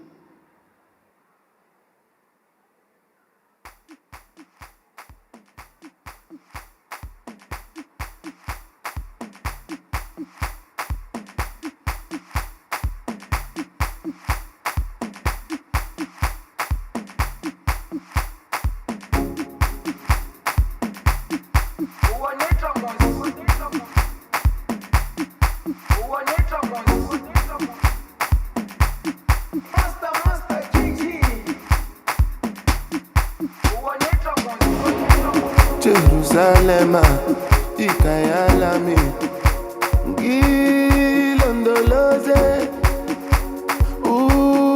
Ambenami, Zungangishilana, Jerusalem, Ikayalami, Gilondoloze,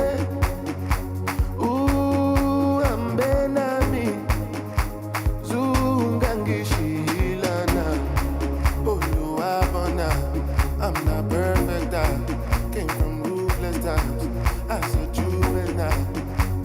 Ilondoloze, Zungangishilana, look into my eyes, see pain and sacrifice, what's goes on my mind, just trying to survive. Ilondoloze, Zungangishilana, Tomaka ema wuru, oti wuru si wuru, emi won wa mi ni gboro, toju ko oju o, ni eni teji soro, time si mi solo, lati ikoro si gboro, now to Ikorodu.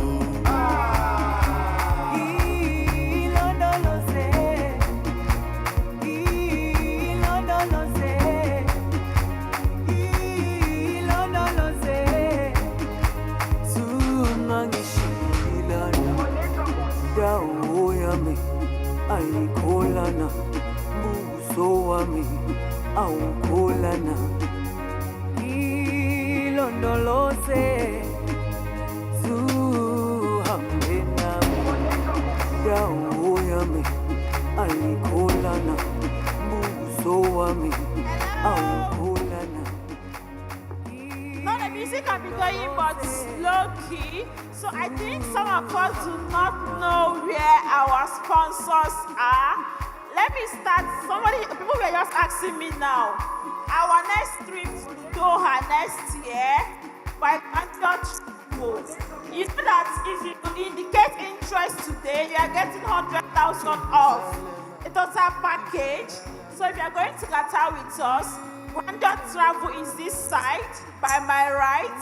It's not just Qatar. Any trip you want to plan for, you are getting a discount.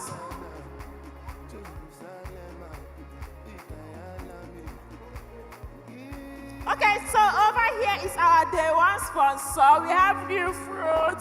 So many things are happening here. So you can come over here and engage new fruit. So here we have Grandeur Travel. When it comes to visa, flight, whatever, Grandeur Travel is where to be. And our next trip to Qatar, they are planning it. And today, here, somebody is winning an all-expense-paid trip to Qatar, courtesy of Grandeur Travel. Just make sure you've registered for the World Builders Academy. And when you do well to drop your name at the FinTribe booth.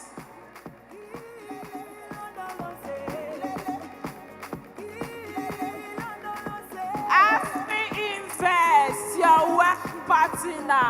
When it comes to your investing need of Nigerian stock, creating trusts and wills, everything you need, AfriInvest got share. Creators community, shout out to my people. Sigama, are you sharing money? Actually, they are. Actually, they are. Sycamore more for you. One of the best investing and savings apps in Nigeria. And remember, 3 people are living here millionaires. 3 people. So make sure you stop at the Sycamore booth, drop your name, and the plan is to double whatever you have already. So far you have 500K in your Sycamore account. God may remember you today.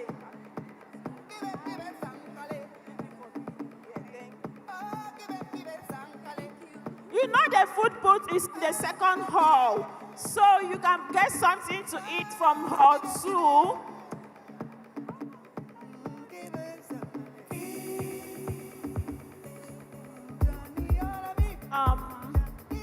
Sycamore, please get a bus bus is ready. Time to choose our millionaires. Let's have the raffle bus at the front stage.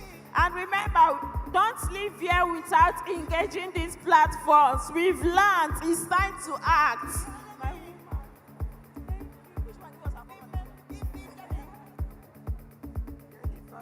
FinTribe, are you sharing money?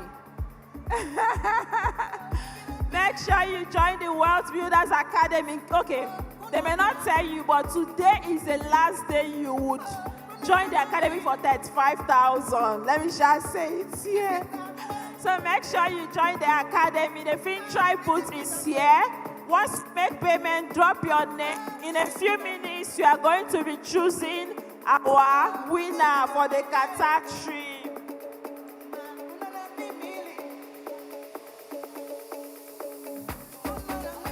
Waterproof Realty, our real estate partner. Where are the FinTribe estate investors? If you missed out for phase 1, make sure you don't miss out phase 2. Don't worry, just drop your details to join the wait list. Once the phase 2 opens, we are going to let you know. Yes, so I've seen our phase 1 invest. I'm still going around. Orange Group. You don't need introduction. Thank you, Orange Group, for always us. Year 3 and counting. Orange Group is here. So make sure you meet them. Some of the gift items you are getting, courtesy of Orange Group. Mary Step, my wealth body. If you are talking of investing in Nigerian stock, in fact, investment generally, your wealth body is here. Mary Step is in the house. And these one people who are sharing money. Thank you, Mary Step, for being here. Jennifer, what should I use to invest in Nigerian stock? Get your Mary trades.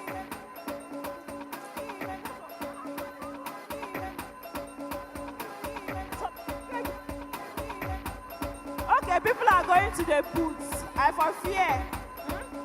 I'm coming. I'm coming. Wealth Clinic. It's not every day you see financial advisor that will talk to you the way you want. Let's go beyond online. We have our finance experts. Please come here, ask them, and it's a finance fair.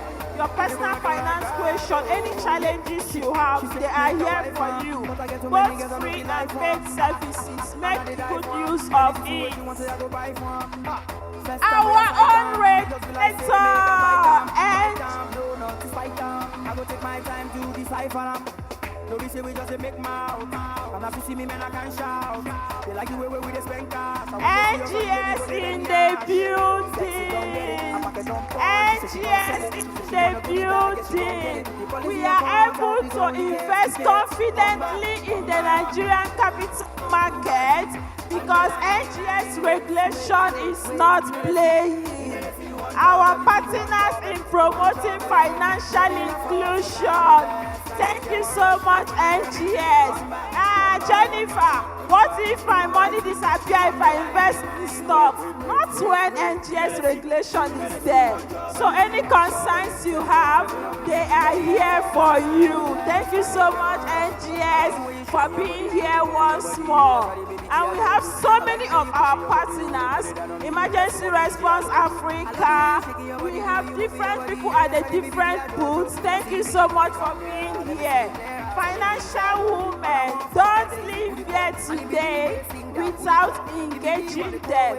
And remember, very soon, DJ Mona is going to turn it up for us. So go nowhere.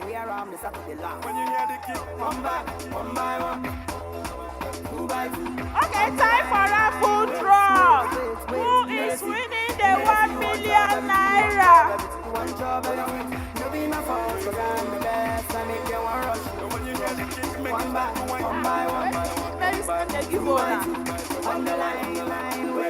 Okay, Sycamore, are you ready for us? Remember to indicate your interest for real. So we say we just make mouth. And as you see me, men, I can shout. They like the way we dey spend cash. And when they see us, all the ladies go, they bend yash. So we say we just make mouth. And as you see me, men, I can shout. They like the way we dey spend cash. And when they see us, all the ladies go, they bend yash. Sexy gon' get it. I pack a jump on. She said she gon' sell it. She said she want a goodie bag. Yeah, she gon' get it. The policy your calls. I hope you gon' leak it. One by one. Two by two. On the line. Wait. You know they see you one job, everything. You be in a fork, so I'm the best. Time you get one rush. And when you get it, keep making one by one. Two by two. On the line. Wait. You know they see you one job, everything. Turn it. You be in a fork, so I'm the best. Time you get one rush. When you get it, keep making one.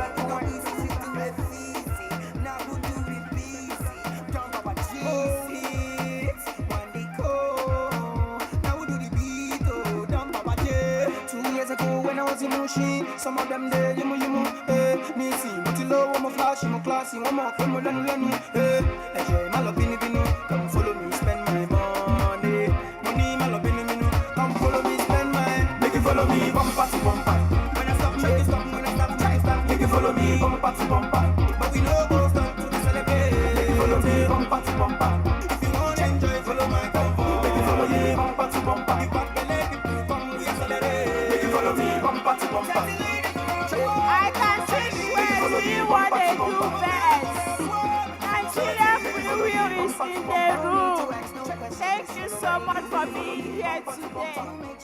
Hi, Cherry, our red carpet queen. Okay, Sycamore, it's time for the raffle draw.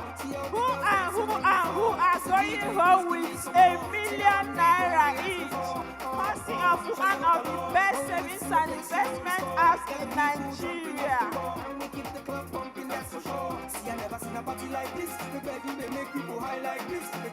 All right, thank you very much. Thank you, Sunshine. The time we've been waiting for has come, and I'll need you to be seated, please. I'll need you to be seated, so I'll give you 30 seconds to take your seats. 30, 29, 28, 27, 26. If you're not seated, you will not be able to partake in this. You have to be seated. 25. We are talking of ₦1 million each. 24. Have you heard now from Financial Jennifer? ₦1 million. You need to be seated. If not, you will not be able to participate. 23, 22, 21, 20, 19, 18, 17, 16, 15, 14, 13, 12, 11. At the count of 0, if you are still standing, you are disqualified. 10, 9, 8, 7, 6. The hustle is real. 5, 4, 3, 2, 1, 0. I would like to invite representatives from Sycamore, our headline sponsors, to please join me on stage. Let's do this together. Let's make our financial women ₦1 million richer right now.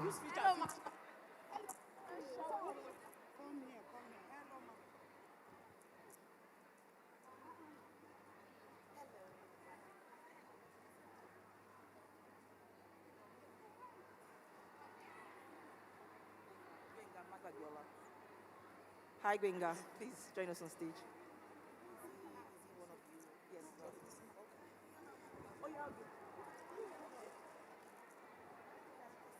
This is the Managing Director, Sycamore Asset Management Limited. The time we have been waiting for. I'm coming, oh. I don't like that applause. If we go back now, oh. They will go back with their ₦1 million, oh. So, no, let's do it here in front of everybody so they will not, understand now. Please come, sir. Come, Mr. Gbenga. Hey Siri, search for sycamore.ng. Shall I help you? Hey Google, search for sycamore.ng.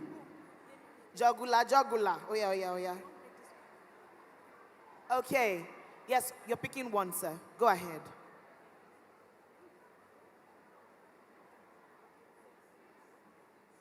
All right.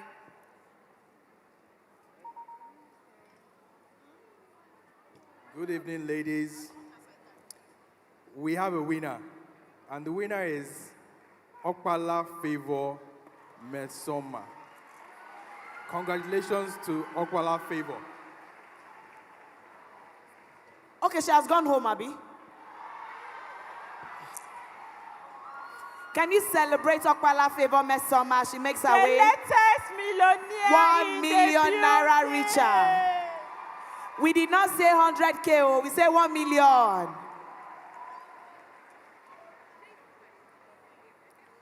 Congratulations to you. You need to walk like a millionaire now. Aha. Exactly. Congratulations to you.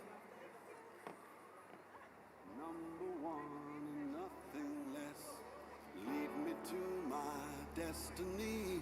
I have waited FJ, Financial Jennifer, we need you on stage, ma'am, please. I know I can count on me, so stand up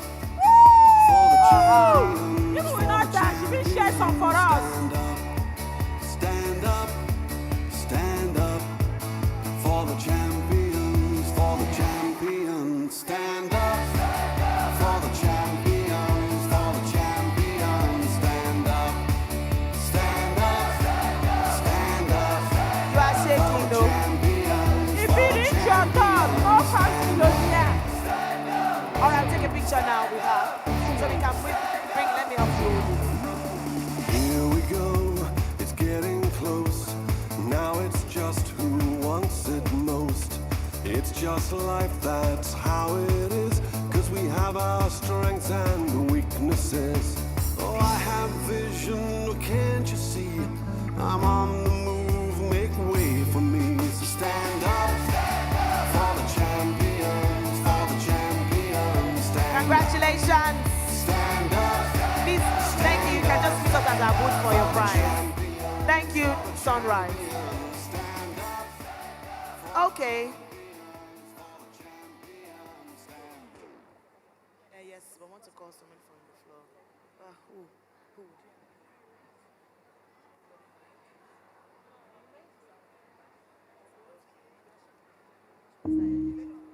Hey Siri, search for sycamore.ng. Okay. We'd like to invite Purple Dots to please come help us speak. Yes, the next winner. Thank you very much, ma'am. I know. It's FJ that put you on the spot, it's not me. She's to blame. This is the culprit. All right. So shuffle. Please face, yes.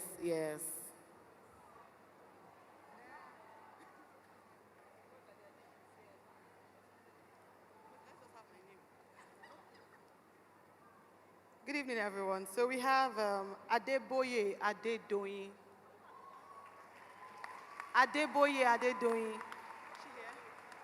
Okay, she's not around, Abby.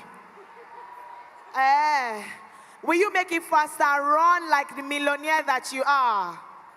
You are not celebrating, and I don't think that's fair enough. Congratulations, millionaire. Congratulations, Katsi Sycamore. More for you. You just won 1 million naira at the FinTribe Finance Fair 2025.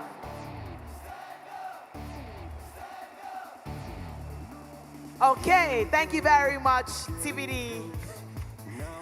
And we have one more.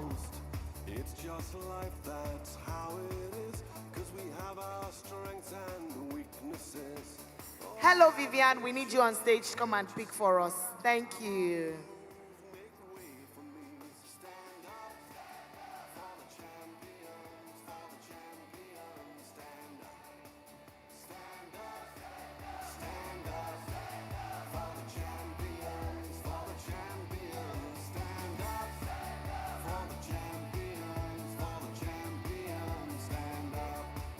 Kemisola Udoro. Kemisola Udoro. Kemisola Udoro. Is she coming?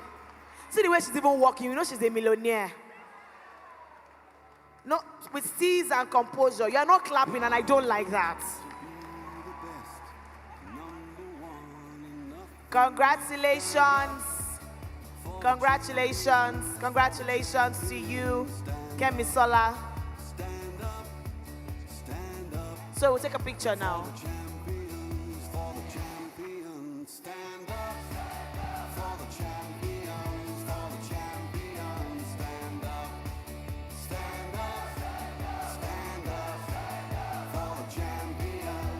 Thank you very much. Sikama, I want you to say something, please. Sikama, please.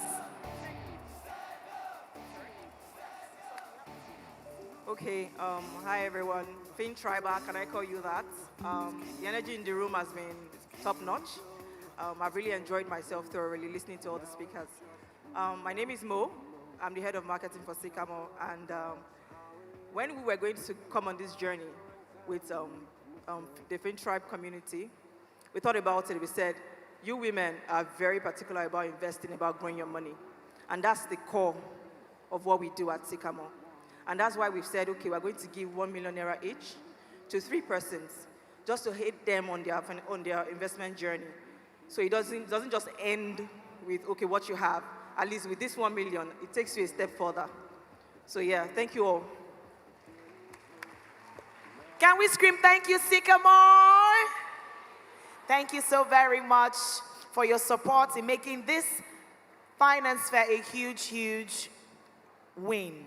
Before we give out the trip to Qatar, we have to do the vote of thanks, and our volunteers have to bow out because we know that once we give the trip like this, you people will go.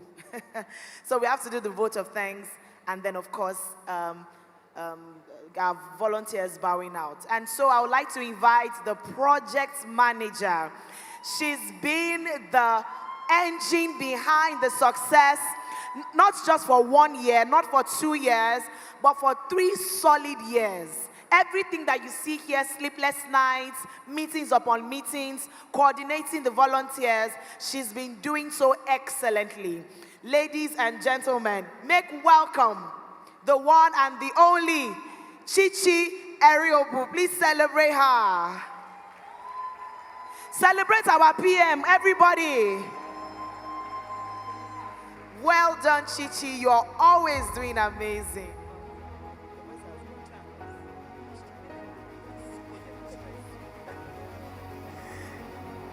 Hi, I'm sorry, my voice is gone. Hi, everyone. Financial women.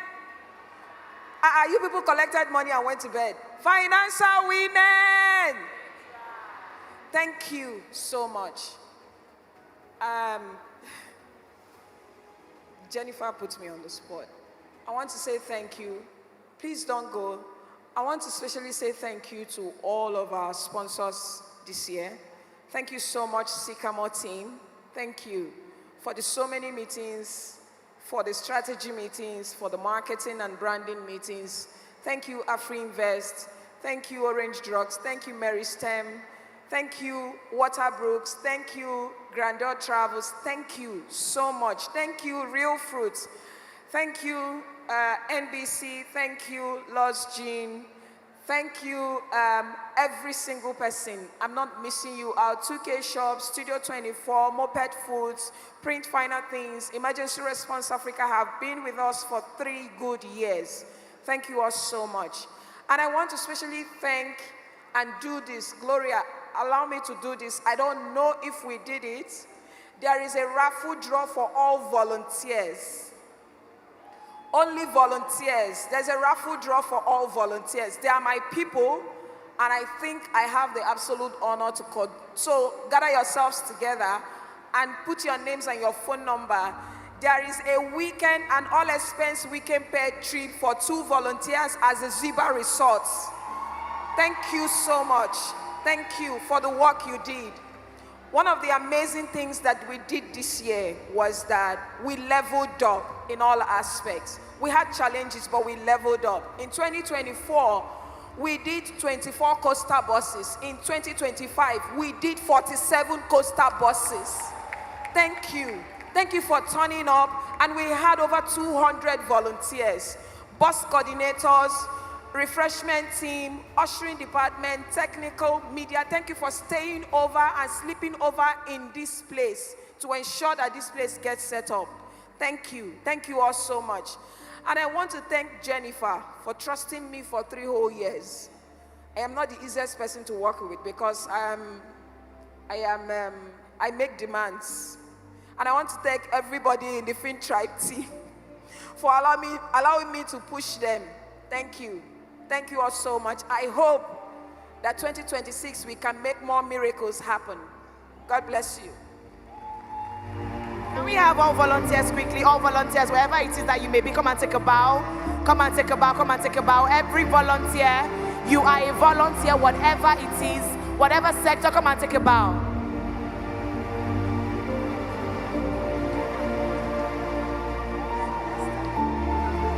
All our vendors are still selling.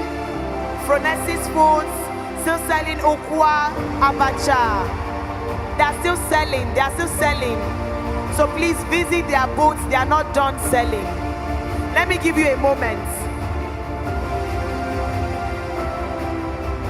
Okay, it cannot take everybody so that we don't fall the stage down. Some people can use here.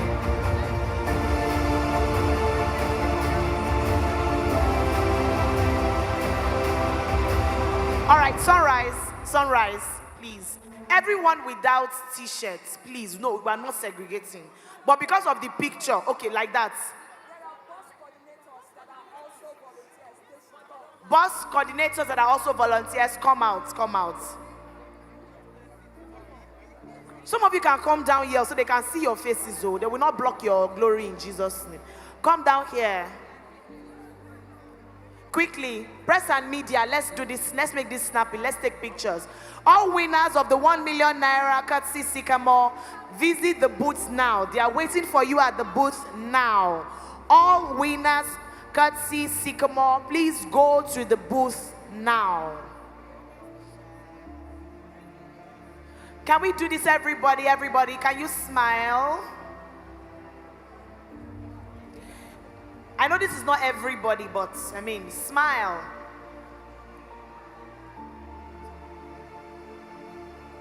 Smile low, because you don't know where this picture will get to.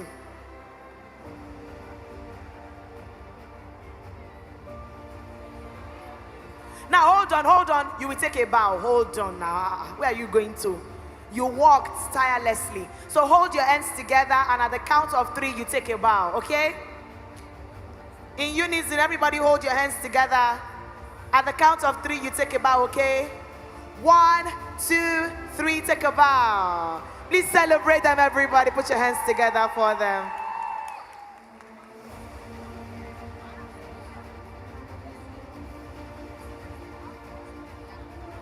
Please be careful. Be careful as you come down on the stage, please.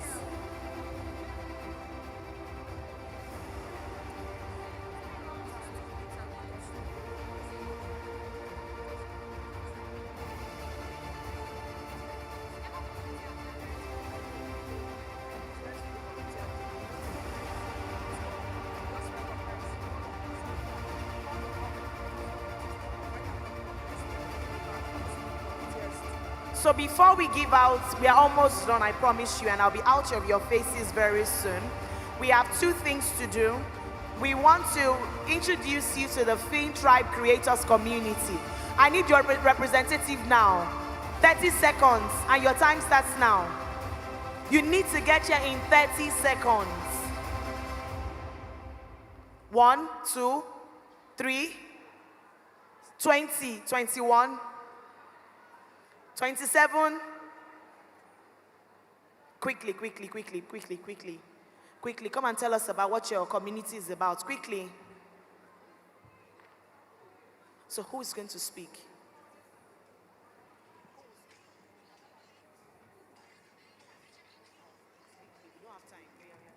Hello, everyone. My name is Sandra from FinTribe, and this is the Creators Community, a community we actually launched, and that's because we know we have community of women, and we know we have creators among you.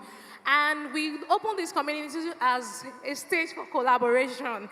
So we know a lot of creators are here, but they don't even know what to create, how to go about it.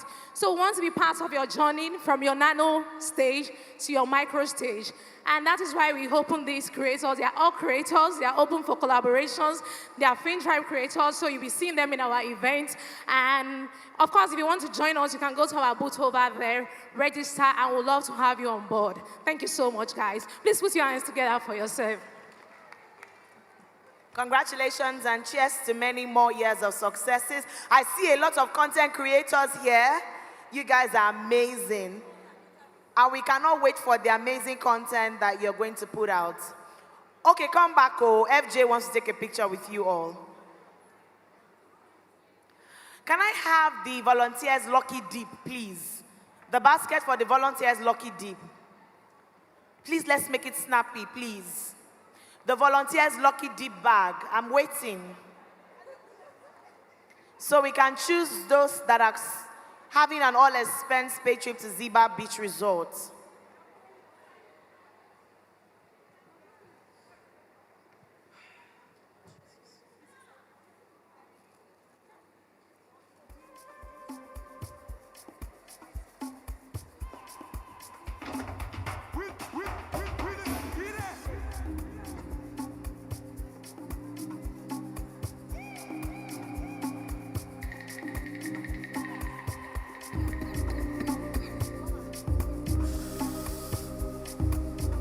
So we mentioned earlier that this year we are giving out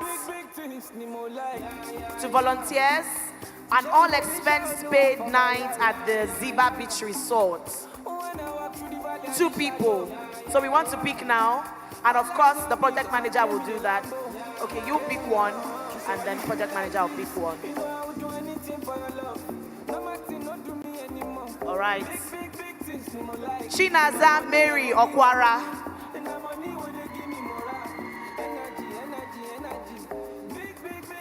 Where is she? Chinaza Mary Okwara.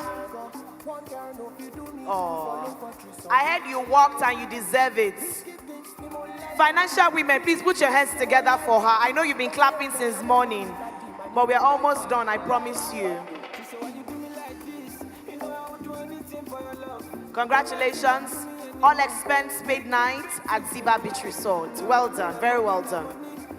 The next, Obia Nuju Beke. Obia Nuju Beke. Has she gone home?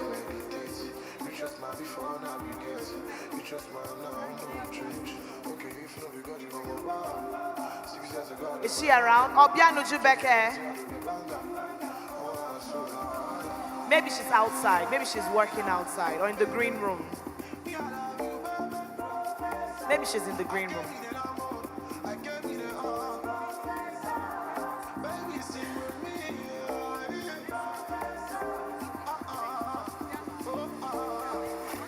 Obiani Jubeke, please.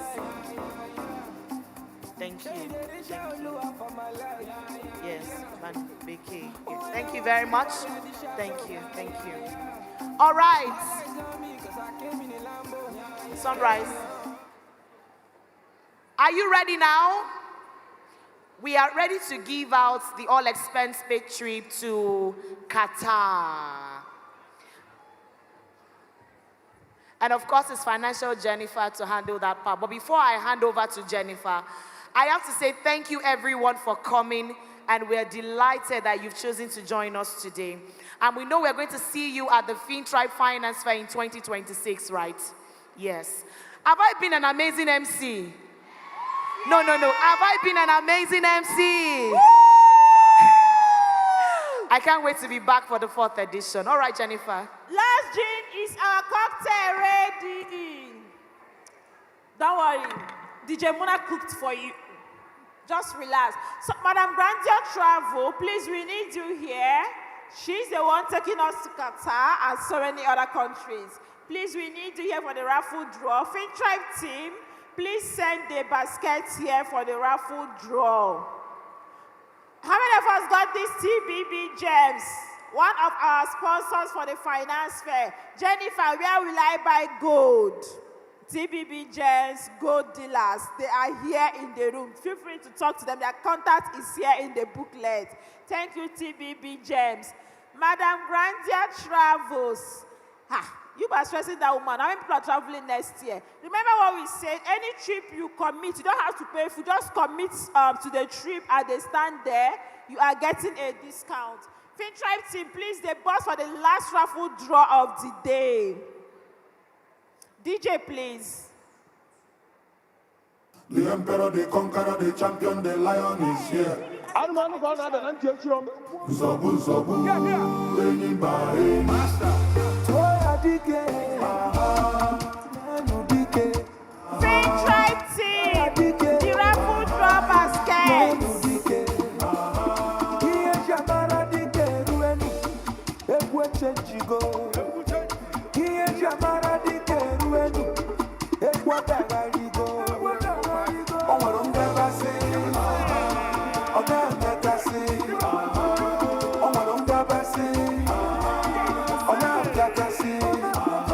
Remember, when it comes to savings and investing, Sycamore Day for you. Make sure you engage them. Jennifer, I want to buy Nigerian stock. How do I do that? Talk to Afri Invest. They got share. If you have your Mary Drake app by Mary Step, you are in good hands.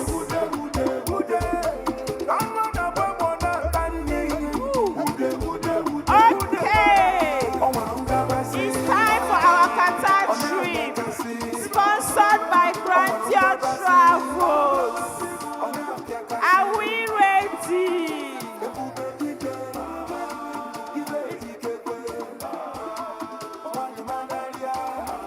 Madam Nancy, please come and pick a winner for our trip raffle draw. Madam Nancy, we are waiting for you. Grandia Travels. I know our women are overwhelming you with all the bookings they are doing. But I think you should come when we select our winner for the trip you are sponsoring. Thank you.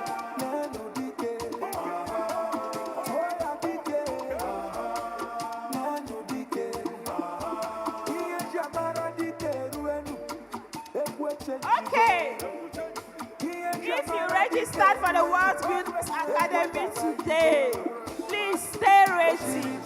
Let's see who is going to Qatar, fully sponsored by Grandia Travel. And remember, the trip is open to everyone. If you need more details, we are going as a community. You don't do work, go and rest more. That is what we are doing next year with Grandia Travels over there. Okay, please go ahead and pick. They say you should close your eyes. Okay, we have a winner, and the winner is Akan Grace. Akan Grace. Akan Grace. Has she gone to Qatar already? The travel don't start. Akan Grace. If she's not here, maybe somebody that is still in Nigeria would go on in her place. Akan Grace, what do we do?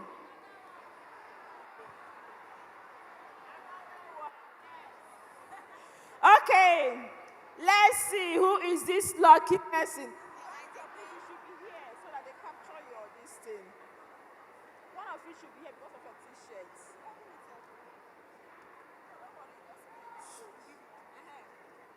And the lucky person is Amarachi Jibulu. Amarachi Jibulu. Amarachi Jibulu. See you in Qatar.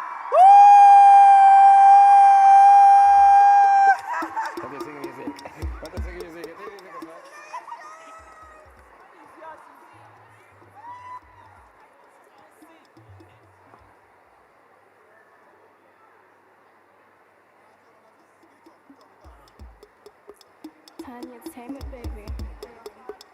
Let them sing music. Let them sing music. I think music is for everybody. YC, what's the YC? You both YC, YC. I'm a beast. They don't forget to love my kid.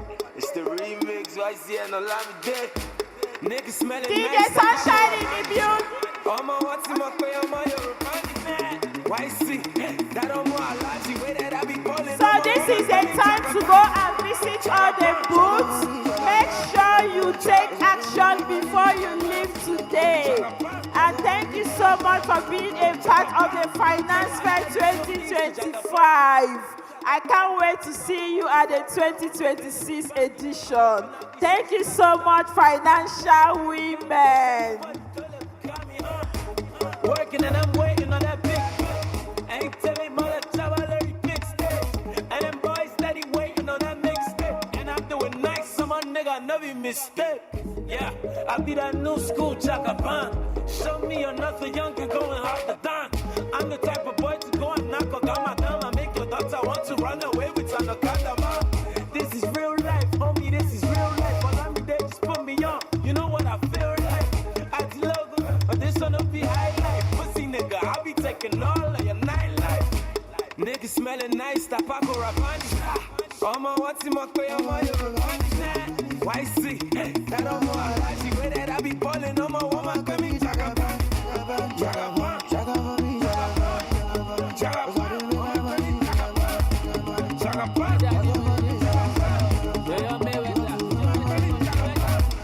Jagaban, I'm up with me Jagaban. No, I connected with Lawa, tell me the real Jagaban. I'm chillin', me no pala Jagaban. Mala shake a penny test him up, Papa Baloo Jagaban. Now, hell, since I be you the me let my plan. Heck, you should invest on me, cause she like a plan. Destination, the person at you, you shake and down. Support the good time, your private jet, you useless to bed now. Very low, it's time, can't they do all about. It could go me later, beat the shakala bar.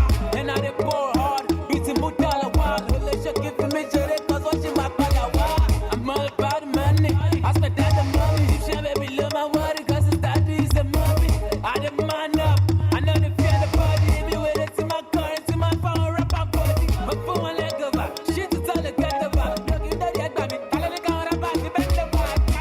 Niggas smelling nice, tapako rapani. Oma what's in my way, Oma Yoruba. Why see? That don't know how I see where that I be pulling on my woman coming. Jagaban, Jagaban, Jagaban, Jagaban, Jagaban, Jagaban,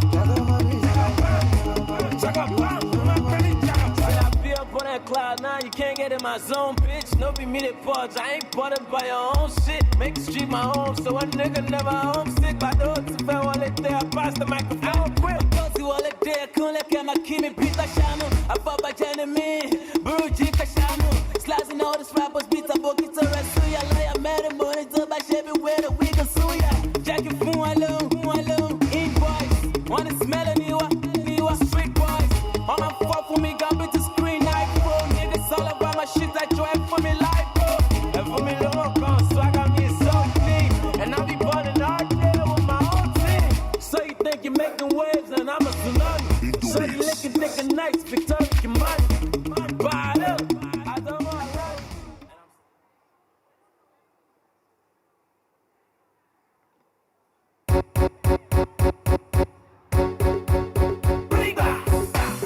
Baba God, now your hand working. Now your hand working. Shabby, you know this bar is for you, it's for us. The goal is to drink and dance. My brother, my sister, don't be today. If you could do a party, make we the tango, yeah. Baba God, now your hand working. Don't be like, I say no be lie. No be everybody. Why sleep for night to wake up, see the light, yeah. See the future is bright, yeah. I need the enter for I, yeah. Make you do your best, yeah. Papa God go handle the rest, yeah. Even if you no get money, yeah. They jolly, they shake body. No need to beat your body. If it no be God way, yeah. Last one be dead body. Yeah. Nobody be no baby. When you fall, you go stand up again. You try them again, again and again and again. Cause it's not easy, yeah. Oh, oh. So they sing and they dance and the people they rejoice, yeah. Oh, oh. My brother, my sister, don't be today. Oh, oh. If you could do a party, make we the tango, yeah. Baba God, now your hand working, yeah. I see my people, on a good day. Nobody wake up for this world to suffer, hey. Turn a bad day. Now you come today, another man tomorrow. My brother, which kind life be this? Eh? Everybody getting always to follow. Try, but it no easy, Even if you don't get money, they jolly, they shake body. No need to they tear body. If you no be God way, that's some baby dead body. Nobody be no baby. When you fall, you go stand up again. You try them again, again and again and again. Cause it no easy, So they sing and they dance and the people they rejoice, yeah. My brother, my sister, don't be today. If you could do a party, make we the tango, yeah. Baba God, now your hand working.